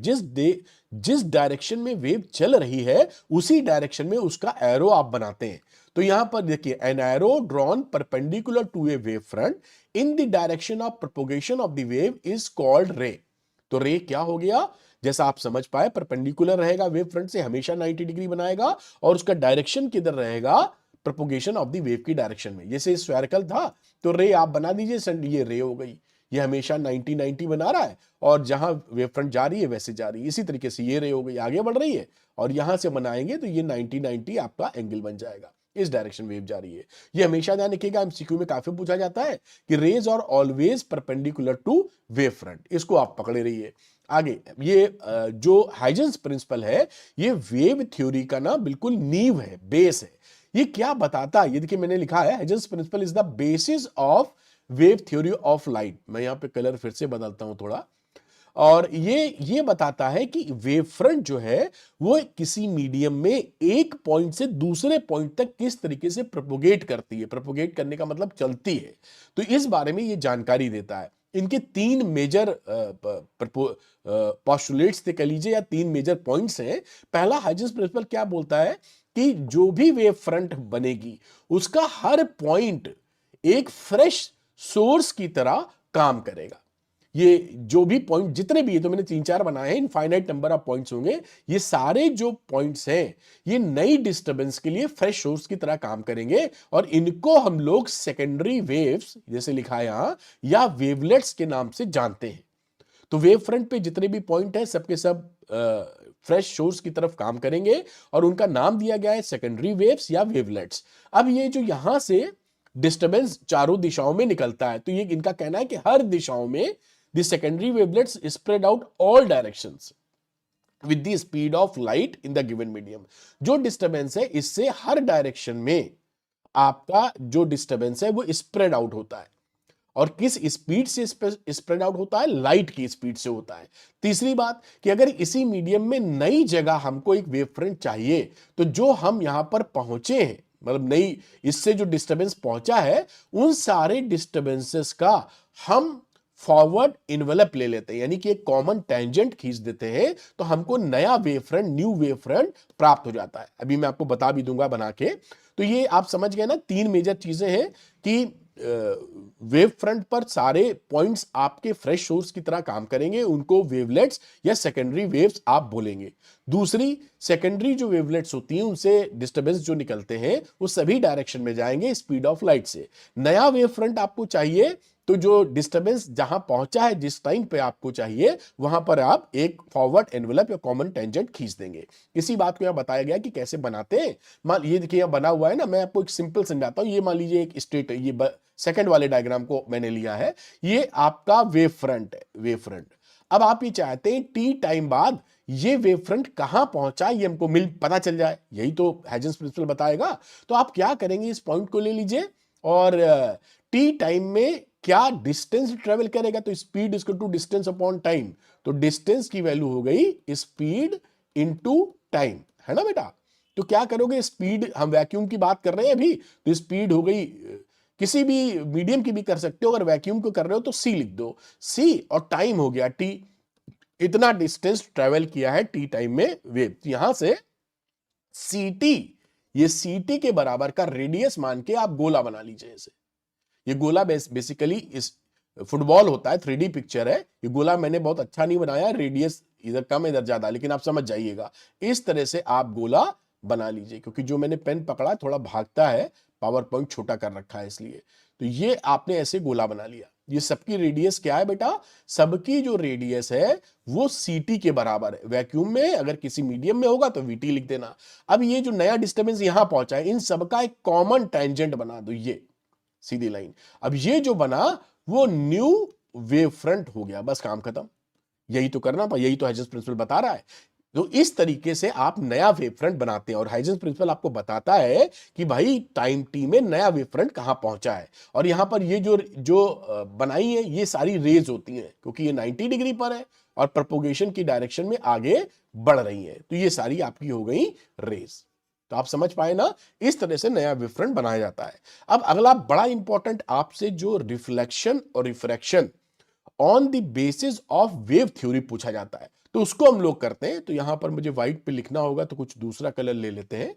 अब यहां पर देखिए लिखा है, ये इस डायग्राम को समझिए, रेडी कलर ले लो, मेरे ख्याल से ज्यादा वाइब्रेंट यहां पर लगेगा।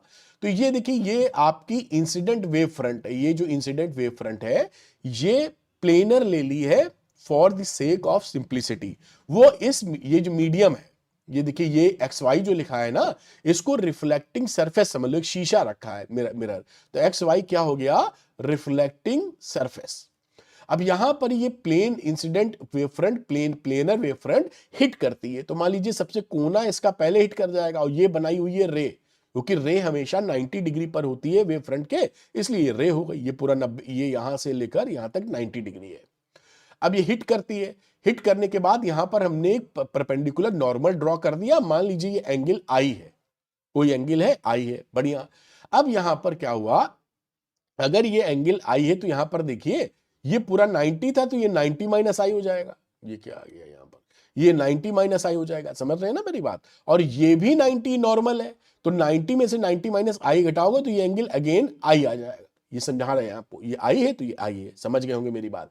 अब क्या होगा कि ये तो यहां से लड़ गई है ये पॉइंट, ये तो रिफ्लेक्ट हो गई है रे, लेकिन ये पॉइंट है ये अभी टकराया नहीं है मिरर से, तो इसको टकराने में वक्त लगेगा। मान लीजिए टी टाइम बाद वो टकराता है, यहां से यहां तक पहुंचने का समय कितना लगा, टी, एसी कवर करने में टी टाइम लगा, तो कितना डिस्टेंस वो ट्रेवल किया है, तो अगर आप सीटी मान के चल रहे हैं इस वैक्यूम में स्पीड, तो speed equal to distance upon time, वही सीटी हो गया, मतलब डिस्टेंस की बात करें तो ये डिस्टेंस कितना हो गया बेटा, दिस डिस्टेंस इज ct, ये कौन सा, AC। अब इस ct के बराबर यहां इस पॉइंट को मानकर आप एक हेमीस्फीयर खींच देते हैं, ये देखिए उसका एक आर्क बना हुआ है, ये हेमीस्फीयर, ये पूरा डोम टाइप बनता है, ये 3D फिल्म है, 3D पिक्चर है। अब ये आपने कंस्ट्रक्शन कर दिया, ये भी आपने कैसे बनाया है, ct के बराबर ये भी ct हो गया। अब यहां पे जो पॉइंट था C से कॉमन टेंजेंट आपने खींच दी, अब क्योंकि ये आप इस पे टेंजेंट खींचते हैं तो ये एंगल तो 90 हो ही जाएगा, तो ये बन गई आपकी रे, ये रे हो गई, और यहां पढ़ने के बाद दूसरी रे, तो ये और ये हो गया DC आपका न्यू वेव फ्रंट, ये रिफ्लेक्टेड वेव फ्रंट कह रहे हैं, बन गया, बढ़िया बात। अब हम देखते हैं कि ये जो और ये जो नॉर्मल हमने खींचा है, ये रे सपोज करिए R एंगल बनाती है, अब ये R है तो उसी तरीके से ये 90 माइनस R हो जाएगा, और इस 90 में से 90 माइनस R घटाओगे तो ये R आ जाएगा। अब हमको ये प्रूफ करना I बराबर R, यही तो रिफ्लेक्शन का लॉ होता है। अब देखिए इस ट्रायंगल में अगर हम बात करें, कलर को बदल लेते हैं, थोड़ा सा अलग लगना जरूरी है, तो अब यहां पे देखिए बाई कंस्ट्रक्शन BD, ये BD और AC हमारा बाई कंस्ट्रक्शन बराबर है। अब ट्रायंगल ABC और DCB में तो ABC और ये देखिए D, ये D हो गया, ये B हो गया C, ये दो ट्रायंगल की बात की जा रही है, ये दो ट्रायंगल की, उम्मीद है पकड़ पाए। अब BAC, ये देखिए ये जो ट्रायंगल है BAC और दूसरा वाला CDB ये एंगल, ये दोनों 90 डिग्री है, यहां पर हमने यहां पर इसको 90 डिग्री मेंशन कर दिया। आगे लेके चलते हैं पॉइंट को। अब दूसरा देखिए BC कॉमन है, ये जो BC आर्म है ये दोनों में कॉमन हो गई बेटा। अब AC is equal to BD, ये जो AC थी यहां से यहां तक की और ये जो BD थी यहां से यहां तक की, ये तो हमने कंस्ट्रक्शन से दोनों को बराबर कर दिया है, ये देखिए, तो बाय कंस्ट्रक्शन कह दीजिए, ठीक। तो ये क्या हो गया, यहां पर देखिए RHS वाला क्राइटेरिया लगा और दोनों ट्रायंगल कॉन्ग्रुएंट हो गए। जब दोनों ट्रायंगल हो जाते हैं कॉन्ग्रुएंट तो CPCTC से आप जानते हैं हर पार्ट उसका कॉन्ग्रुएंट होता है, तो ये ABC यानी A एंगल और यहां से जो लिखा है DCB, ये एंगल भी बराबर हो जाएगा, और ये I बराबर R है तो ये I बराबर R हो गया। यही आपने प्रूफ कर दिया रिफ्लेक्शन का law on the basis of Huygens principle या वेव थ्योरी, इसको भी पकड़ लीजिए। अब अगली बात करते हैं refraction on the basis of wave theory. अब रिफ्रैक्शन को हम लोग यहां पर समझाएंगे, तो ये XY ये एक इंटरफेस है, यहां ऊपर एक अलग मीडियम है, मीडियम 1, और नीचे मीडियम हमने दूसरा ले रखा। पहला वाला जो मीडियम है रेयर है, मान लिया है, और दूसरा वाला डेंसर, किसी को रेयर किसी को डेंसर मानना पड़ेगा। V1 की वैल्यू क्योंकि रेयर में ज्यादा होती है स्पीड, तो V1 is greater than V2 होगा, ये हमको पता है। अब एक प्लेनर वेव फ्रंट हिट करती है यहां पर, और ये रे हो गई जैसा आपने पीछे सीखा था। अब ये एंगल आई है तो ये एंगल आई होगा, जैसे मैंने अभी आपको बताया। अब यहां पर क्या होगा, ये जो रे है ये दूसरे मीडियम में इंटर करना चालू कर देगी, रुकेगी तो है नहीं यहां पर, और जब तक ये B से C तक पहुंचने में इसको कुछ वक्त लगेगा, मान लीजिए टाइम T लगा, तो इस टाइम T में ये डिस्टेंस कितना ट्रेवल हुआ, V1 इंटू T, अगर स्पीड V1 मान लेते हैं इस मीडियम में, तो उस टाइम में ये इस दूसरे मीडियम में कितनी डिस्टेंस चली है, क्योंकि इसमें तो स्पीड अलग है, V2 स्पीड है, तो इसमें डिस्टेंस हो गया V2 इंटू T। तो आप इसको सेंटर मानकर एक हेमीस्फेयर खींच देंगे v2 इंटू टी के रेडियस का, ये खींच गया हेमीस्फेयर, और इस सी पॉइंट से टेंजेंट ड्रॉ कर देंगे आप इस तरीके से। तो ये आपका नया वेव फ्रंट मिल गया। ये देखिए रे है सीधे जा रही है, और यहां वाली रे जो जाएगी वो तो जाइबे करेगी। ये 90 डिग्री हो गया, तो दिस इज द रे। ये हो गया आपका रिफ्रैक्टेड वेव फ्रंट। ये एंगल आई था जैसा आप समझे, और याली जो रे बना रही थी एंगल आर, ये अगर आर है तो ये देखिए 90 है, तो ये 90 माइनस आर, तो ये आर, तो ये भी आर हो गया। ये आई और ये आर। अब देखिए प्रूफ करते हैं। हमें प्रूफ करना है sine I upon sine R is equal to V one upon V two is equal to refractive index of medium 2 with respect to 1। ये कांस्टेंट, इस यही स्नेल्स लॉ होता है या रिफ्रैक्शन का लॉ है। दूसरा BC is equal to V one into T. By construction देखिए, बीसी की वैल्यू कितनी है, वी1 इंटू टी, और एडी कितना है, ये ए से डी तक, V two into T. In right triangle ABC, अब ये देखिए ए बी सी, इसमें ये राइट एंगल ट्रायंगल है, तो इसमें साइन आई ले लीजिए, ये आई है, तो आप जानते हैं साइन आई ले में क्या हो जाएगा, परपेंडिकुलर अपॉन हाइपोटेन्यूज। ये बीसी परपेंडिकुलर हो गया और हाइपोटेन्यूज एसी हो गई, तो ये बीसी अपॉन एसी, ये साइन आई हो गया। दूसरा राइट एंगल ट्रायंगल एडीसी, तो ये राइट एंगल ट्रायंगल एडीसी, इसमें साइन आर ले लो, तो परपेंडिकुलर एडी और हाइपोटेन्यूज ये रहा एसी। अब साइन आई अपॉन साइन आर लगा दो यहां पर, तो ये वैल्यू हो गई देखिए बीसी अपॉन एसी, और ये हो गया एडी अपॉन एसी। अब ये एसी एसी कट गया, देख पा रहे हैं आप, तो ये वैल्यू आ गई बीसी अपॉन एडी। बीसी की वैल्यू कितनी थी, v1 इंटू टी, यहां पर निकाल के दिखाया है। ये बीसी की वैल्यू v1 इंटू टी, और एडी की वैल्यू v2 इंटू टी। ठीक, अब ये टी भी कट गया, तो v1 अपॉन v2 आ गया, और यही आपको प्रूफ करना था, sine I upon sine R is equal to v1 upon v2। और ये आपने, ये बड़ा, this is very important for your examination. ये refraction on the basis of wave theory बहुत ज्यादा एग्जाम में आता है, इसलिए मैंने इस पे टाइम भी दिया है। उम्मीद करते हैं बात आप सीख पाए होंगे। अब आगे बढ़ते हैं। अब effect of wavelength, frequency and speed during refraction, इस फॉर्मूले को याद कर लीजिएगा, इस पे अक्सर आपको सवाल आता हुआ दिखाई पड़ेगा। Refractive index 2 with respect to 1, तो mu two upon mu one, v1 upon v2 is equal to lambda 1 upon lambda 2। Lambda and v changes during refraction, जब रिफ्रैक्शन होता है तो लैम्डा और v चेंज होते हैं, लेकिन फ्रीक्वेंसी नहीं चेंज होती है। ये देखिए frequency remains constant in refraction. Absolute refractive index की बात करें म्यू की, तो c बाई v होता है, इसको भी याद करके रखिए। अब behaviour of prism, lens and mirror when a plane wave front is incident on it, अगर इन पे प्लेन वेव फ्रंट पड़ती है तो उस वेव फ्रंट का शेप कैसा हो जाता है, ये एग्जाम में पूछा जा चुका है पिछले 10 सालों में, इसलिए मैंने पिकअप कर लिया है। ये देखिए प्रिज्म बना हुआ है, प्रिज्म पे अगर ये incident wave front, planar wave front आप डलवा रहे हैं, तो रिफ्रैक्शन के बाद भी वो प्लेनर वेव फ्रंट बनी रहती है। ये रेज आप जान रहे हैं इस तरह डाइवर्ट होती है, उसके परपेंडिकुलर 90 खींच दीजिए, तो रिफ्रैक्टेड वेव फ्रंट मिल जाती है। ये देखिए कॉन्वेक्स लेंस है, तो कॉन्वेक्स लेंस में ये प्लेनर वेव फ्रंट थी, ये रेज है 90 डिग्री पर, जैसा आपसे बातचीत अभी हुई, ये कन्वर्ज करती है रेज, तो यहां पर आप एक जो रिफ्रैक्टेड वेव फ्रंट होगा इस टाइप का होगा, क्योंकि ये सेंटर हो गया उसका, इस तरह से सर स्फीयर बन जाएगा, तो ये रिफ्रैक्टेड वेव फ्रंट है।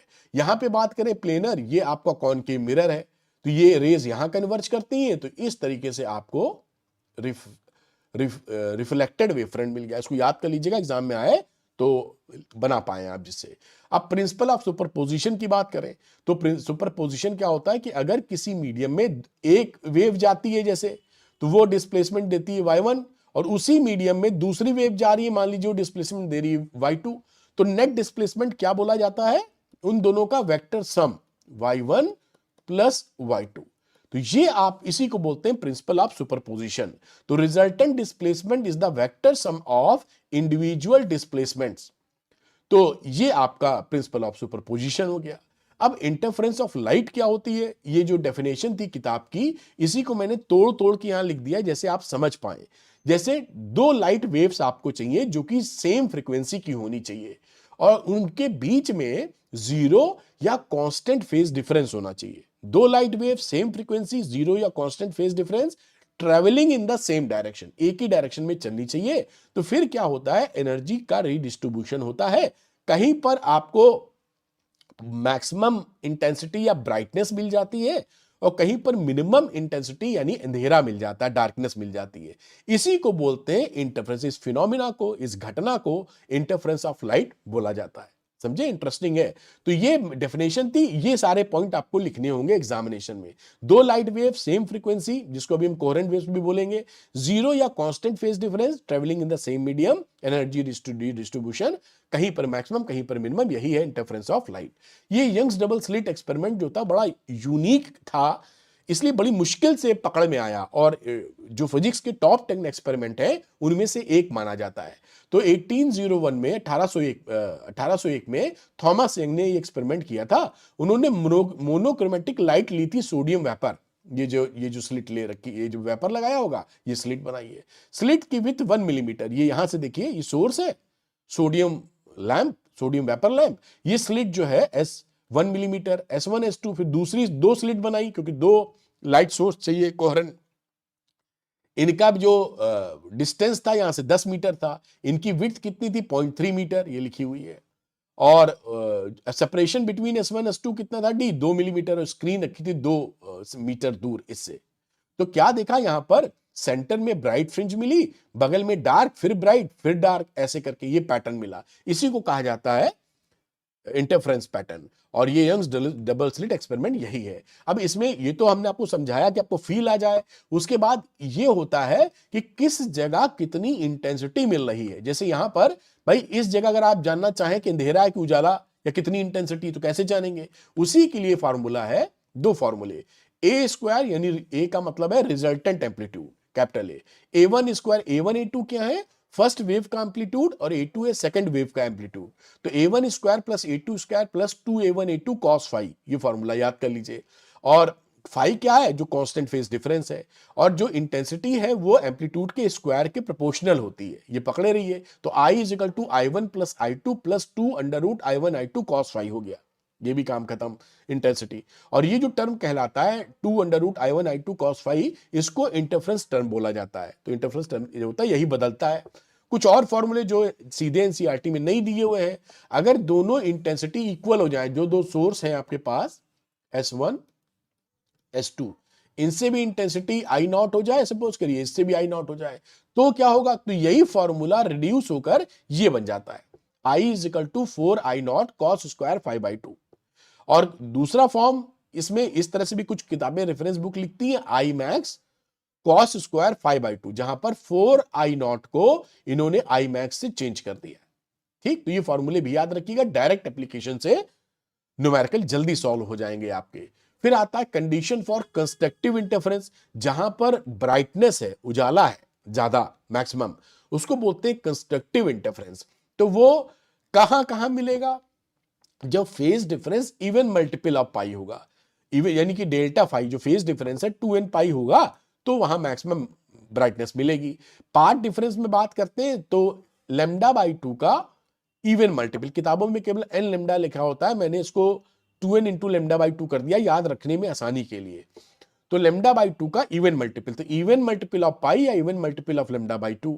और पाथ डिफरेंस जिसे आप, ये किताबों में जो लिखा रहता है डेल्टा पी, यानी पाथ डिफरेंस n लैम्डा के बराबर हो, n की वैल्यू 012। ये देखिए, पाथ डिफरेंस की जब हम बात करते हैं तो दूरी की बात करते हैं, जब फेज डिफरेंस की बात करते हैं तो एंगल की बात करते हैं। इन दोनों में रिलेशन भी होता है, ये भी जान लीजिए। ये phase difference is equal to 2π/λ into path difference, इसको याद रखिएगा, इसमें सवाल आते हैं। ये भी कंप्लीट हो गया। अब डिस्ट्रक्टिव इंटरफेरेंस की बात करें, जहां पर अंधेरा मिलता है, मैक्सिमम डार्कनेस मिलती है, तो phase difference odd multiple of pi होना चाहिए, यानी डेल्टा फाई की वैल्यू 2n-1 इंटू पाई, या पाथ डिफरेंस में λ/2 का ऑड मल्टीपल 2n-1 λ/2, तो n की वैल्यू 1 2 3 4 स्टार्ट है। कई बुक्स में क्या करते हैं, यहां पर ऐसे लिखा मिलेगा, हो सकता है आपने वो किताब पढ़ी तो कंफ्यूज ना हो जाए, इसलिए ऐसे ये भी ऑड मल्टीपल देता है, बस यहां आपकी वैल्यू आप 0 से स्टार्ट कर सकते हैं, तो यही चीज प्रोड्यूस हो जाएगी। तो ये भी ऑड मल्टीपल, ये भी, तो मैंने इस तरह से, ये बेहतर रहता है इस तरह से ऑड मल्टीपल पकड़िए। और जैसे मैंने बताया, पार्ट डिफरेंस का मतलब डिस्टेंस और फेज डिफरेंस का मतलब एंगल। तो इंटरफेरेंस कंस्ट्रक्टिव है, तो डेल्टा फाई 2n पाई, या delta path difference n lambda या 2n λ/2, n की value 012, destructively even multiple of pi या इवन मल्टीपल ऑफ λ/2। अब कोहेरेंट सोर्सेस क्या होते हैं? Two sources of light. Coherent sources का मतलब है कि सेम फ्रीक्वेंसी के आपको मिलने चाहिए सोर्सेस, और उनके बीच में जीरो या कांस्टेंट फेज डिफरेंस होना चाहिए। अगर ऐसा है तो वो कोहेरेंट सोर्सेस है, अदरवाइज नहीं है। तो इनकोहेरेंट क्या हो गए? जो कोहेरेंट ना हो। नो कांस्टेंट फेज डिफरेंस या डिफरेंट फ्रीक्वेंसीज। हमारे नेचर में कोहेरेंट सोर्सेज नहीं मिलते हैं, हमको लेबोरेटरी में बनाने पड़ते हैं, है ना, ध्यान रखिएगा। अब लिखा है नीड ऑफ कोहेरेंट सोर्सेज। अब ये पूछा जाता है कि जब आपका इंटरफेरेंस होता है तो उसमें कोहेरेंट सोर्सेज की जरूरत ही क्यों पड़ती है? इंटरेस्टिंग पॉइंट है। देखिए क्यों पड़ती है। सोर्सेज हमारे पास दो प्रकार के होंगे, कोहेरेंट या इनकोहेरेंट, यही होंगे। कोहेरेंट का मतलब होता है फाई रिमेन्स कांस्टेंट। आपको बताया है कि सेम फ्रीक्वेंसी के बाद उनके बीच का कांस्टेंट फेज डिफरेंस हो या जीरो हो। तो जब I is equal to I1 plus I2 plus 2 under root I1 I2 cos phi लिखेंगे तो for maximum intensity cos phi की वैल्यू +1 होगी। जब +1 रख दीजिएगा तो इसकी वैल्यू रिड्यूस होके under root I1 plus under root I2 का होल स्क्वायर आ जाएगा। और जहां पर मिनिमम होगी cos phi -1, ये under root I1 minus under root का स्क्वायर आ जाएगा। अब ये क्या होगा, क्योंकि ये फेज डिफरेंस कांस्टेंट है तो I मैक्स और I मिनिमम रिमेन्स कांस्टेंट, यानी उस जिस जगह पे ये बन रहे हैं टाइम बीतने के साथ साथ वो बदलेंगे नहीं, तो आपको इंटरफेरेंस दिखाई पड़ने लगेगा। ठीक है। अगर आप इनकोहेरेंट सोर्सेज ले लेते हैं, फाई कांस्टेंट नहीं है, तो उस समय क्या होगा कि ये इसमें cos फाई की जो एवरेज वैल्यू होती है वो जीरो होती है। तो जीरो पुट कर देंगे तो I equal to I1 plus I2, यानी यहां इंटरफेरेंस नहीं होगा। पूरी लाइट में जो राइट है वो I1 प्लस I2 जैसे आपको दिखाई पड़ेगी। इसलिए आपको कोहेरेंट सोर्स की जरूरत होती है। बढ़िया। थ्योरी ऑफ इंटरफेरेंस फ्रिंजेस में अगर हम पार्ट डिफरेंस की बात करें, यानी ये S1 S2 है, यहां से कोई पॉइंट हमने P ले लिया है और X उसका पार्ट डिफरेंस है, तो पार्ट डिफरेंस ये सेंटर से X दूरी पर है, तो पार्ट डिफरेंस हो जाएगा XD अपॉन डी। डी है स्क्रीन का डिस्टेंस और स्मॉल डी होता है स्लिट के बीच का डिफरेंस। इसको याद रखिएगा, जब सवाल पलट के दिए जाते हैं तो इसी से कर पाएंगे। पोजीशन ऑफ ब्राइट फ्रिंजेस, कहां पर ब्राइट फ्रिंजेस बनेगी, तो N D lambda upon D, N की value 0 1 2 3 4। Position of dark fringes 2n minus 1 D lambda upon 2d, N की वैल्यू 1 2 3 4। ये डार्क और ब्राइट कहां मिलेंगी। फ्रिंज विड्थ कितनी होती है, beta is equal to D lambda by D, ये फ्रिंज विड्थ हो गई। तो बीटा देखिए यहां पर जो फ्रिंज की चौड़ाई है, काला पट्टी या सफेद पट्टी जो मिल रहा है उसमें एन वैल्यू नहीं है। इसका मतलब है सारी फ्रिंज विड्थ सेम विड्थ की मिलेंगी इंटरफेरेंस में, चाहे पहली हो चाहे 10वीं हो। और डी शुड बी, ये डी कैपिटल डी की वैल्यू ज्यादा होनी चाहिए और स्मॉल डी छोटा, जिससे कि हमारा बीटा आसानी से आप देख सको, विजिबल हो। अब सस्टेन्ड इंटरफेरेंस का मतलब क्या होता है कि यहां पर अगर मान लीजिए ब्राइट फ्रिंज है तो समय बदलने के साथ ब्राइट फ्रिंज बनी रहे, और अगर डार्क है तो समय बदलने या बीतने के साथ डार्क बना रहे, यानी जो है वही बना रहे, उसी को आप बोलते हो सस्टेन्ड इंटरफेरेंस पैटर्न। सिंपल सी ये बात होती है। सस्टेन्ड इंटरफेरेंस पैटर्न की कुछ कंडीशंस होती हैं, ये पूछी जाती हैं कि कंडीशंस बताइए। तो दो लाइट सोर्स कोहेरेंट होने चाहिए तभी इंटरफेरेंस होगा, ये भी इसकी कंडीशन है। साथ में for a better contrast between maxima and minima, amplitude दोनों के सेम होने चाहिए, उससे आपको कंट्रास्ट बेटर मिलेगा। कालापन ज्यादा, सफेदपन ज्यादा, और सेम डायरेक्शन में चलनी चाहिए। मोनोक्रोमेटिक लाइट होनी चाहिए, डी स्मॉल डी छोटा और कैपिटल डी बड़ा होना चाहिए। ये कंडीशंस हैं सस्टेन्ड इंटरफेरेंस की।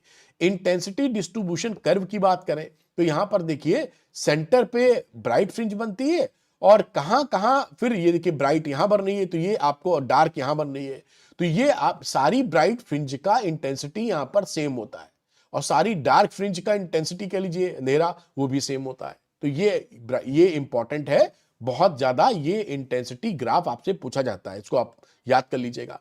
Conservation of energy in interference, ये आपसे पूछा जाता है कि जब इंटरफेरेंस पैटर्न होता है तो वहां क्या कंजर्व होती है एनर्जी, आंसर है कंजर्व होती है।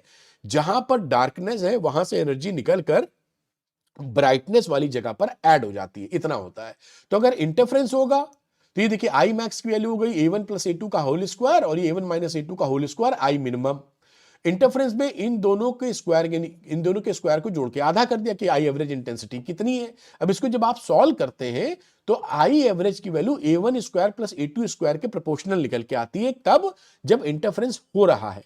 और जब इंटरफेरेंस नहीं होता है तो I is equal to I1 plus I2 होता है, यानी A1 square plus A2 square. तो देखिए एनर्जी का मामला तो इंटरफेरेंस जब हो रहा है और जब नहीं हो रहा है दोनों केस में सेम है, यानी कंजर्वेशन ऑफ एनर्जी फॉलो हो रहा है। अब यहां पे comparison of intensity at maximum minimum, ये फॉर्मूला बहुत इंपॉर्टेंट है, अक्सर इस पे सवाल आते हैं। I max upon I minimum under root I1 plus under root I2 upon under root I1 minus I2 का होल स्क्वायर, या I1 plus A2 A1 minus A2 का होल स्क्वायर। और ये स्लिट की विड्थ ऑफ टू स्लिट है, ये क्या होता है I1 अपॉन I2 के रेशियो के बराबर होता है, या I1 square upon A2 square के। अब डिफ्रैक्शन ऑफ लाइट होता है। डिफ्रैक्शन ऑफ लाइट क्या है कि जब भी किसी लाइट के सामने हम कोई ऑब्स्टेकल लगाते हैं, मान लीजिए ये लाइट है, ये लाइट और ये ऑब्स्टेकल है, तो यहां पर जब लाइट पड़ती है तो शैडो एरिया में, यानी जानी सीधी चाहिए लेकिन हल्की सी ऑब्स्टेकल की तरफ घूम जाती है, ये जानी सीधी चाहिए, हल्की सी डाइवर्ट हो गई। तो ये जो डिविएशन है, इसी डिविएशन को बोलते हैं डिफ्रैक्शन ऑफ लाइट। और ये वेव फिनोमिना है, तभी मुड़ रहा है, रे होता तो मुड़ता ही नहीं। ये एक्सपेरिमेंट था, दो रेजर ब्लेड को रखेंगे और किसी जो बल्ब अगर सीधा फिलामेंट है एक कलर का, उसको देखेंगे तो इस तरह से पैटर्न आपको दिखता है। यहां भी ब्राइट फ्रिंज बहुत चौड़ी सेंटर में, बाकी वही पट्टियां जैसे इंटरफ्रेंस में वैसे दिखती है, लेकिन थोड़ा डिफरेंस होता है इसमें। अब diffraction at a single slit, क्योंकि देखिए इंटरफ्रेंस और डिफ्रैक्शन में मेजर फर्क क्या होता है कि इंटरफ्रेंस में दो स्लिट्स होती हैं, दो सोर्स चाहिए हमको, और इंटरफ्रेंस में एक ही स्लिट, सिंगल स्लिट से आपके पैटर्न बनता है। तो यहां पर जैसे सिंगल स्लिट लिखा, ये एनसीईआरटी का डायग्राम है, ये सिंगल स्लिट हो गई, और यहां से किसी भी पॉइंट P पर आपको अगर पाथ डिफरेंस निकालना है तो इस फॉर्मूले को याद रखिएगा, P is equal to A sin theta. A है इसके बीच का अपर्चर कह लीजिए, और थीटा है यहां से सीधी लाइन मिला दीजिए आप, ये देखिए दिस इज थीटा, हॉरिजॉन्टल से ले देंगे तो A sin थीटा। अब डायरेक्शन सेकेंडरी मैक्सिमा क्या होता है, ये यहां पर इंटरफ्रेंस से उल्टा होता है, तो 2n plus 1 lambda upon 2a, यानी odd multiple of lambda upon 2a का कहानी देगा मैक्सिमा, और even multiple lambda by 2a का देगा आपको मिनिमा, इंटरफ्रेंस से उल्टा। एंगुलर लीनियर विड्थ, एंगुलर का मतलब एंगल्स में, लीनियर मतलब जब आप स्क्रीन पे नापते हैं, तो angular width of central maxima कितना होता है, सेंट्रल मैक्सिमा इतनी बात करें, एंगुलर ये 2 थीटा, तो 2 थीटा होता है 2 lambda upon a। Linear width कितनी हो जाएगी, यहां चौड़ाई जब नापेंगे तो बीटा नॉट हो जाएगा 2d लेमडा अपॉन a, ये चौड़ाई यहां। Linear width of secondary maxima, देखिए सेंट्रल मैक्सिमा होता है डबल चौड़ा, बाकी इसके अलावा जो मैक्सिमा मिलते हैं वो डी लेमडा अपॉन ए होते हैं। तो यहां पे देखिए बीटा नॉट यानी central maxima, central bright fringe double चौड़ी होती है, बाकी जो ब्राइट फ्रिंज मिलती हैं आपको। और angular width of secondary maxima theta dash lambda upon A, इसको भी याद रखें आप।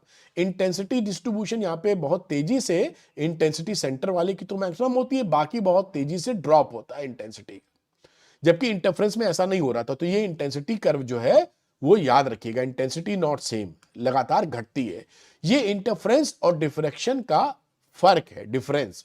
तो इंटरफ्रेंस में क्या होता है, मैं कलर बदलता हूं जिससे थोड़ा सा हाईलाइट ज्यादा हो, कि it is the result of superposition of secondary waves starting from two different wave front, क्योंकि दो सोर्सेज हैं तो उनकी दो डिफरेंट वेव फ्रंट से टकराकर इंटरफ्रेंस होता है। यहां पर क्या होता है, एक ही वेव फ्रंट के डिफरेंट पार्ट से मिलकर डिफ्रैक्शन होता है, सेम वेव फ्रंट उनका डिफरेंट पार्ट से। All bright and dark fringes of equal width, bright और डार्क वाली इक्वल विड्थ की बनती है। विड्थ ऑफ सेंट्रल ब्राइट वो डबल चौड़ी होती है सेकेंडरी मैक्सिमा से। All bright fringes are same intensity, जितनी ब्राइट फ्रिंजेस है सेम इंटेंसिटी की है, और यहां पे ब्राइट फ्रिंजेस की जो इंटेंसिटी है वो वेरी करती है। जो सेंट्रल ब्राइट है सबसे ज्यादा ब्राइट रहती है, बाकी सब कम होती जाती है बहुत तेजी से। Regions of dark fringes are perfectly dark, यहां पर जो डार्क रीजन से परफेक्टली डार्क मिलते हैं, यहां परफेक्टली डार्क आपको नहीं मिलते हैं। At an angle lambda by D we get a bright fringe, यहां उल्टा होता है, at an angle lambda by a we get the first dark fringe. तो ये टू नैरो सेपरेशन, तो यहां पर इसका उल्टा, लेमडा बाई डी पर एंगल की बात करें तो ब्राइट, और यहां आपको डार्क मिल रहा है।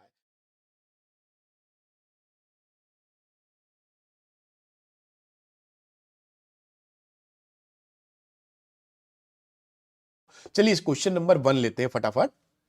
Monochromatic light of wavelength 589 nanometre, ये वेवलेंथ है, is incident from air on a water surface. ये बगल में मैंने पिक्चर इमेज बना दी है, एयर है वाटर, ऐसे एक लाइट पड़ रही है और इंटरफ्रेंस रिफ्रैक्शन होगा तो रिफ्रैक्शन हो जाएगा।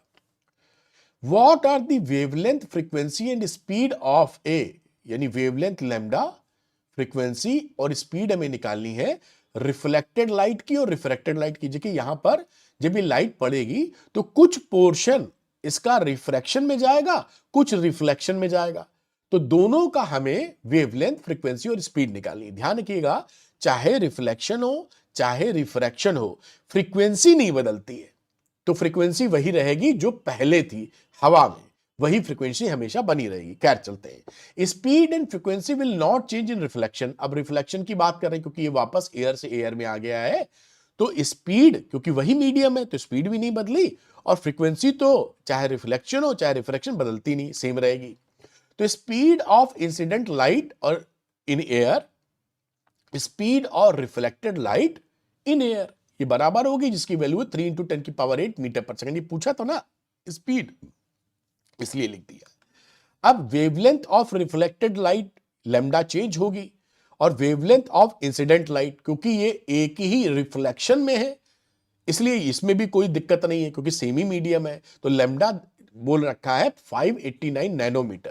तो ये 589 नैनोमीटर या 10⁻⁻9 से मल्टीप्लाई कर दीजिए, तो 589 × 10⁻⁹ मीटर हो गया।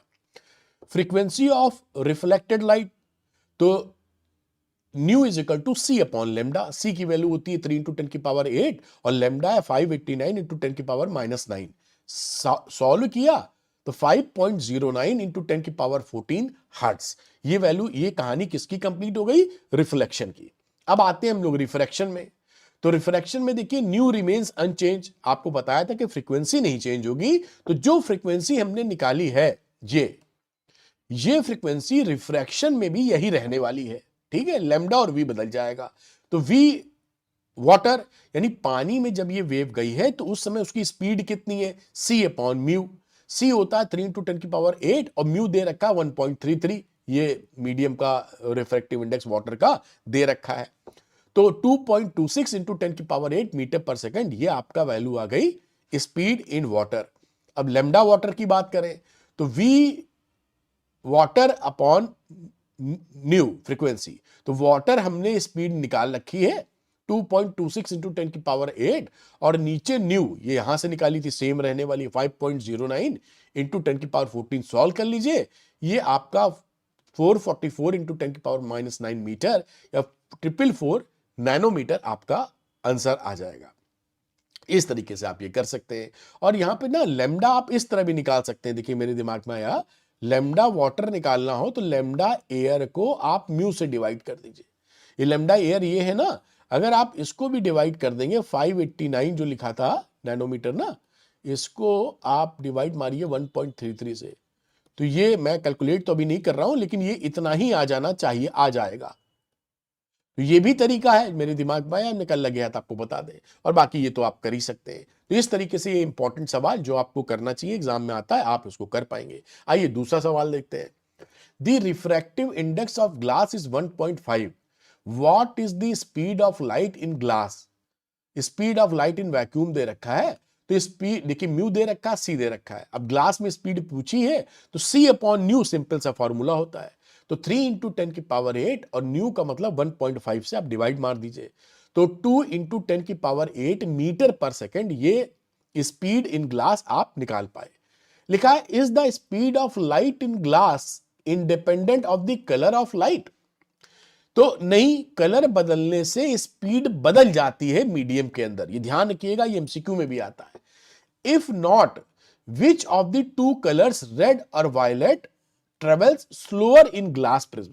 वायलेट और रेड में कौन सा स्लो चलेगा ये बताना है। तो refractive index of 2 with respect to 1 होता है μ2 अपॉन μ1 और ये v1 अपॉन v2। तो यहां आपने क्या देखा कि रिफ्रैक्टिव इंडेक्स वायलेट कलर का रेड से ज्यादा होता है। इसको आप याद कर लीजिए, नहीं तो भटक जाए। तो इसी का उल्टा हो जाएगा, ये उल्टा रेशियो है ना।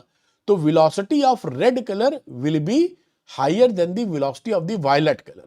ये आप यहां पर आंसर आपको मिल गया। किसकी वेलोसिटी ज्यादा है?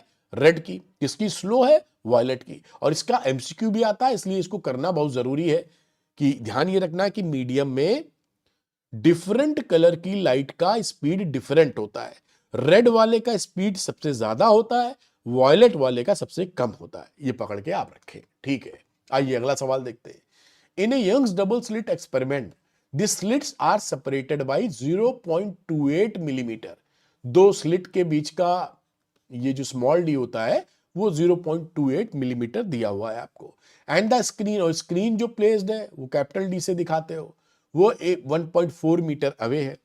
ठीक है साहब। The distance between the central bright fringe and the fourth, यानी ये सेंटर तो यहां आ गया, इससे फोर्थ ब्राइट फ्रिंज का निकालना है। Fourth bright fringe is measure to be, अच्छा बोला है 1.2 मीटर है ये 1 पॉइंट, ये शायद मैंने फिगर बनाई होगी, मैं दोबारा बनाने लगा। तो यहां देखिए स्मॉल डी दे रखा है, सेंटर से जो डिस्टेंस दे रखी है x4 1.2 सेंटीमीटर है। Determine the wavelength of light, lambda निकालना है हमको इन द एक्सपेरिमेंट। अब देखिए बहुत ही सिंपल सा फॉर्मूला है, आप जानते हैं position of nth bright fringe कहां बनती है, xn equal to n d lambda upon d। x4 का मतलब है 4 d लैम्डा अपॉन d, तो लैम्डा की वैल्यू हो गई, यहां पर लैम्डा निकालो, x4 into small d upon 4 into capital D। x4 की वैल्यू हो गई 1.2 सेंटीमीटर, मीटर में चेंज कर लीजिए, 1.2 इंटू 10 की पावर -2। स्मॉल डी की वैल्यू हो गई 0.28 इंटू 10 की पावर -3, क्योंकि मिलीमीटर में था तो आपने मीटर में चेंज कर लिया, 4 का 4 और कैपिटल डी की वैल्यू 1.4। अब इसको सॉल्व करेंगे, 6 इंटू 10 की पावर -7 मीटर या 6000 एंगस्ट्रॉम आंसर आ जाएगा, और यही आपका यहां पर बेटा आंसर हो गया। देखिए कितना सरल, और बोर्ड में आया हुआ सवाल है, अगर आप ये गलत कर देंगे तो अच्छी बात नहीं, इसको बिल्कुल करिए आप सही। अगला देखते हैं, in Young's double slit experiment using monochromatic light of wavelength lambda, the intensity of the light at a point on the screen where path difference is lambda। ये बोर्ड में आया, बड़ा इंपॉर्टेंट सवाल है, कई बार आ चुका है।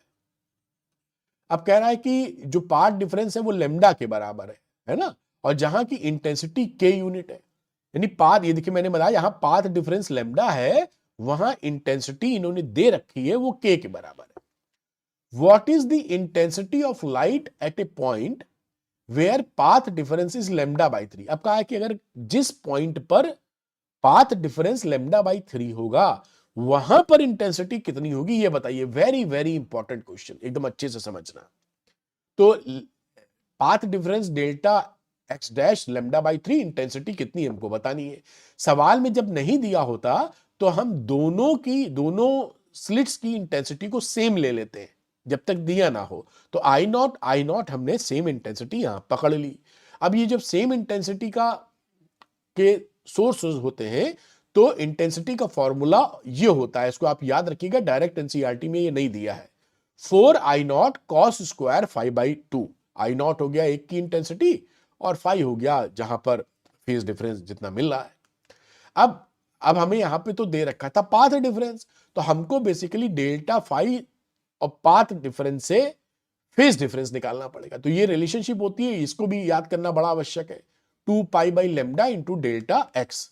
अब एट पी, यानी ये जो गिवन था जहां पर इन्होंने कांड बताया है कि पाथ डिफरेंस लैम्डा होगा तो इंटेंसिटी के होगी, यहां पर देखिए पाथ डिफरेंस कितना है, लैम्डा है। तो यहां पर डेल्टा एक्स की जगह आप लैम्डा पुट कर दीजिए, उससे फेज डिफरेंस निकालेंगे क्योंकि यहां तो एंगल लगना है।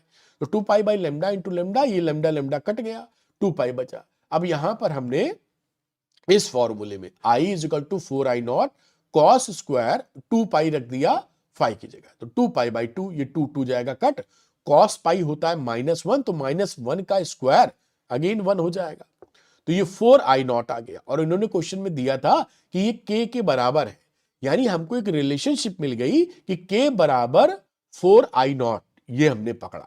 बड़ा अच्छा सवाल है।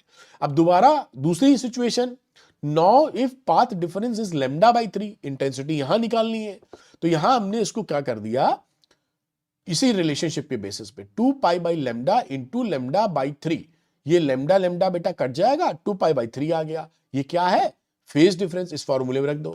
तो I dash is equal to 4I0, ये फॉर्मूला लगा रहे हैं, कॉस स्क्वायर 5 की जगह रख दिया 2π/3, ये देखिए 2π/3 अपॉन 2 से 2 कट जाएगा, π/3 यानी cos 60।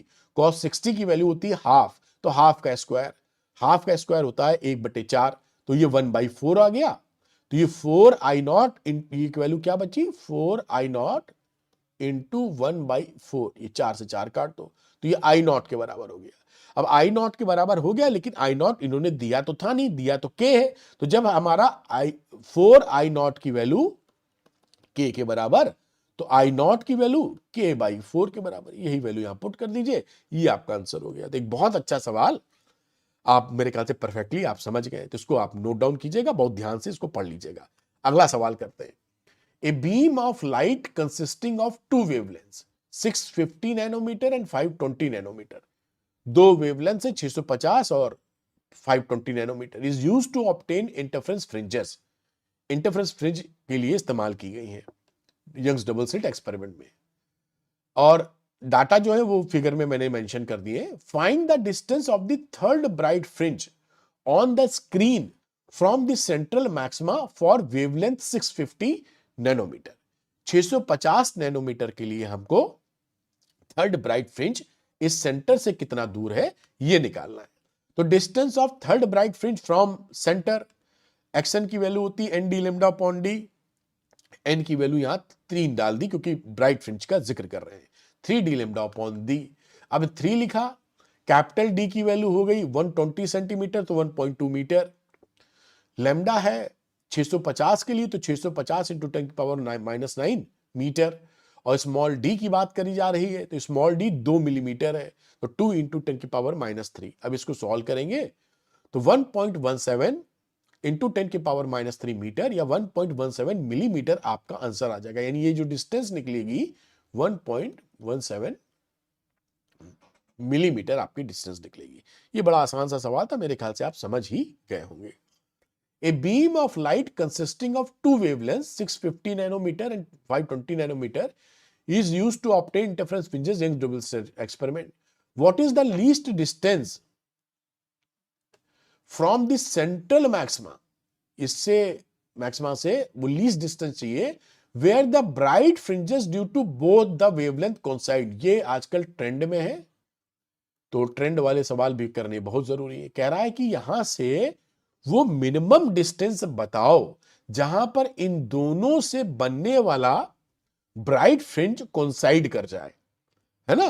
तो दोनों वो मिनिमम डिस्टेंस बात। अब इस सवाल को कैसे करते हैं ध्यान दीजिएगा। स्मॉल डी की वैल्यू लिखिए 2 मिलीमीटर और कैपिटल डी 120 सेंटीमीटर है, ठीक है। Suppose at any distance x, मान लेते हैं किसी एक्स डिस्टेंस पर दोनों की ब्राइट फ्रिंजेस कोइंसाइड करती हैं, from central maximum bright fringes coincides. तो ये जो डिस्टेंस हो गया एक्स, ये अगर हम इसके एक को बीटा 1 कह दो, बीटा 1 का मतलब है फ्रिंज विड्थ की चौड़ाई, और दूसरे की बीटा 2, तो n1 इंटू बीटा 1 हो जाएगा, ये n2 इंटू बीटा, डिस्टेंस तो सेम ही है भाई, एक की चौड़ाई बीटा 1 और nth ब्राइट फ्रिंज बन रही होगी तो n इंटू बीटा चौड़ाई टोटल डिस्टेंस। इसी तरह इसका n2 इंटू बीटा 2, बड़ी अच्छी बात। अब ये n1 अपॉन n2 यहां पे करते हैं, मतलब रेशियो लेते हैं आप, तो ये b2 upon beta 2 upon beta 1 आ जाएगा। सिंपल रेशियो लिया, कुछ नहीं किया। अब बीटा का फॉर्मूला होता है डी लेमडा अपॉन डी, तो D lambda 2 upon small D, capital D small D तो सेम ही था, और बीटा 1 की जगह डी लेमडा 1 अपॉन डी। अब यहां पर आप देखें तो कैपिटल डी और स्मॉल डी कट जाएगा, तो ये लेमडा 2 अपॉन लेमडा 1। अब ये मैंने आपको एक बार बता दिया है, कहीं पर अगर आ जाए एग्जाम में आए बोर्ड में तब तो करिएगा, एमसीक्यू में आए तो इसको रट लीजिए ये फटाफट। n1 अपॉन n2 की वैल्यू हमेशा रेशियो लेमडा 2 अपॉन लेमडा 1 आएगा जब ब्राइट फ्रिंज की बातचीत हो रही होगी। अब देखिए n1 अपॉन n2, लेमडा 2 की वैल्यू रख दी 520 और लेमडा 1 की रख दी 650। इसको डिवाइड मारा तो 130 से डिवाइड कर दो, 4 अपॉन 5। फॉर लीस्ट, अगर लीस्ट हमको लेना है तो n1 की वैल्यू 4 ले लो, यही वाली 4, और n2 की वैल्यू 5 ले ली। तो रिक्वायर्ड डिस्टेंस क्या रहा, अगर n1 के लिए आप इस्तेमाल कर रहे हैं वैल्यूज तो 4 इस्तेमाल कीजिए, और n2 से निकाल रहे हैं तो 5 इस्तेमाल कीजिए, डिस्टेंस तो सेम ही आनी है, पहले ही हम समझा चुके हैं। तो x is equal to n1 D lambda 1 upon small D.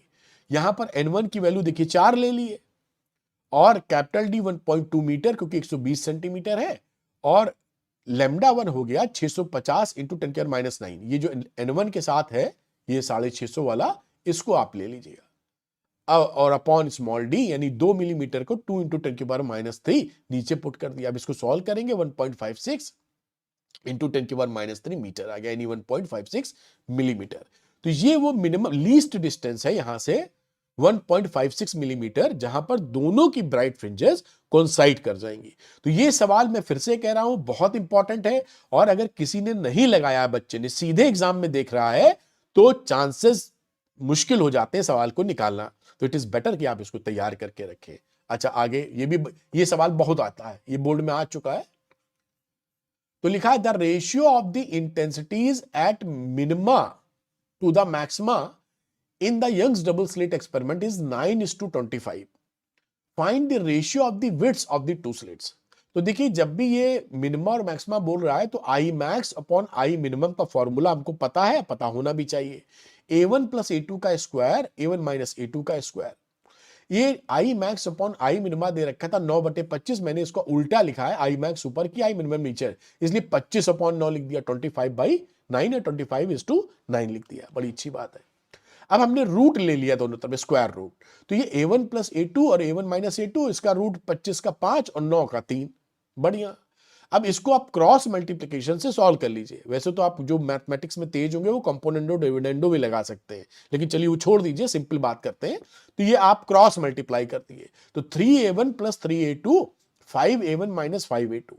यहां पर इसको फर्दर सॉल्व कीजिए, 3a1, ये 5 को इधर लाए, -2a1, इसको इधर लगे तो -8a2। तो a1 अपॉन a2 कितना हो गया, 4/1। ये हमने जो एम्पलीट्यूड्स थे दो वेव के, उनका रेशियो फाइंड आउट कर लिया है।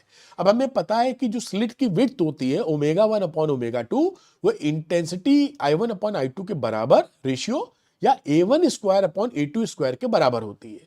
तो यहां पर a1 अपॉन a2 ये निकाला, इसी का स्क्वायर कर दो, 4/1 का स्क्वायर यानी 16:1, और ये देखिए आपका बढ़िया सा आंसर निकल आया।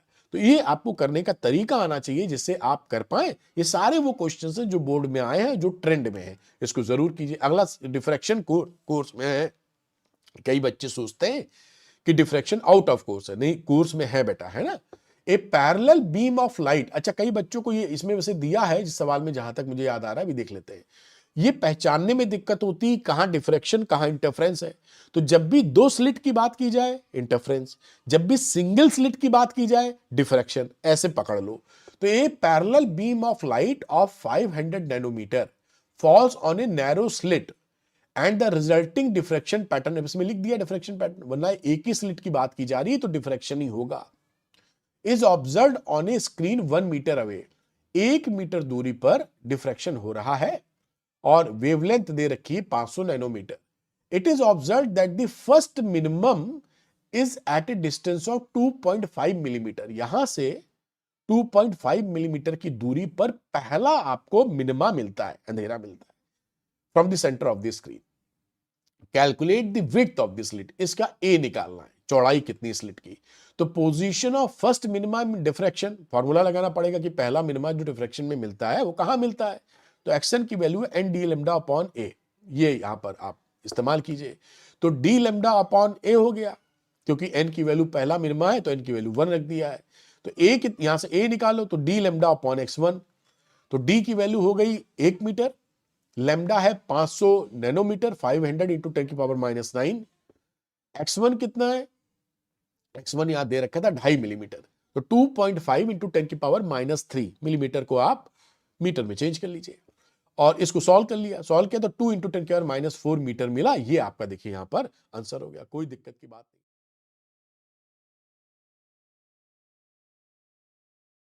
तो बच्चों मैंने अच्छे से करा दिया। जाने से पहले मैं आपको याद दिलाऊंगा, ये मैंने आपके लिए श्योर शॉर्ट क्वेश्चन बनाए हैं 12th पीसीएम 12th पीसीबी के लिए।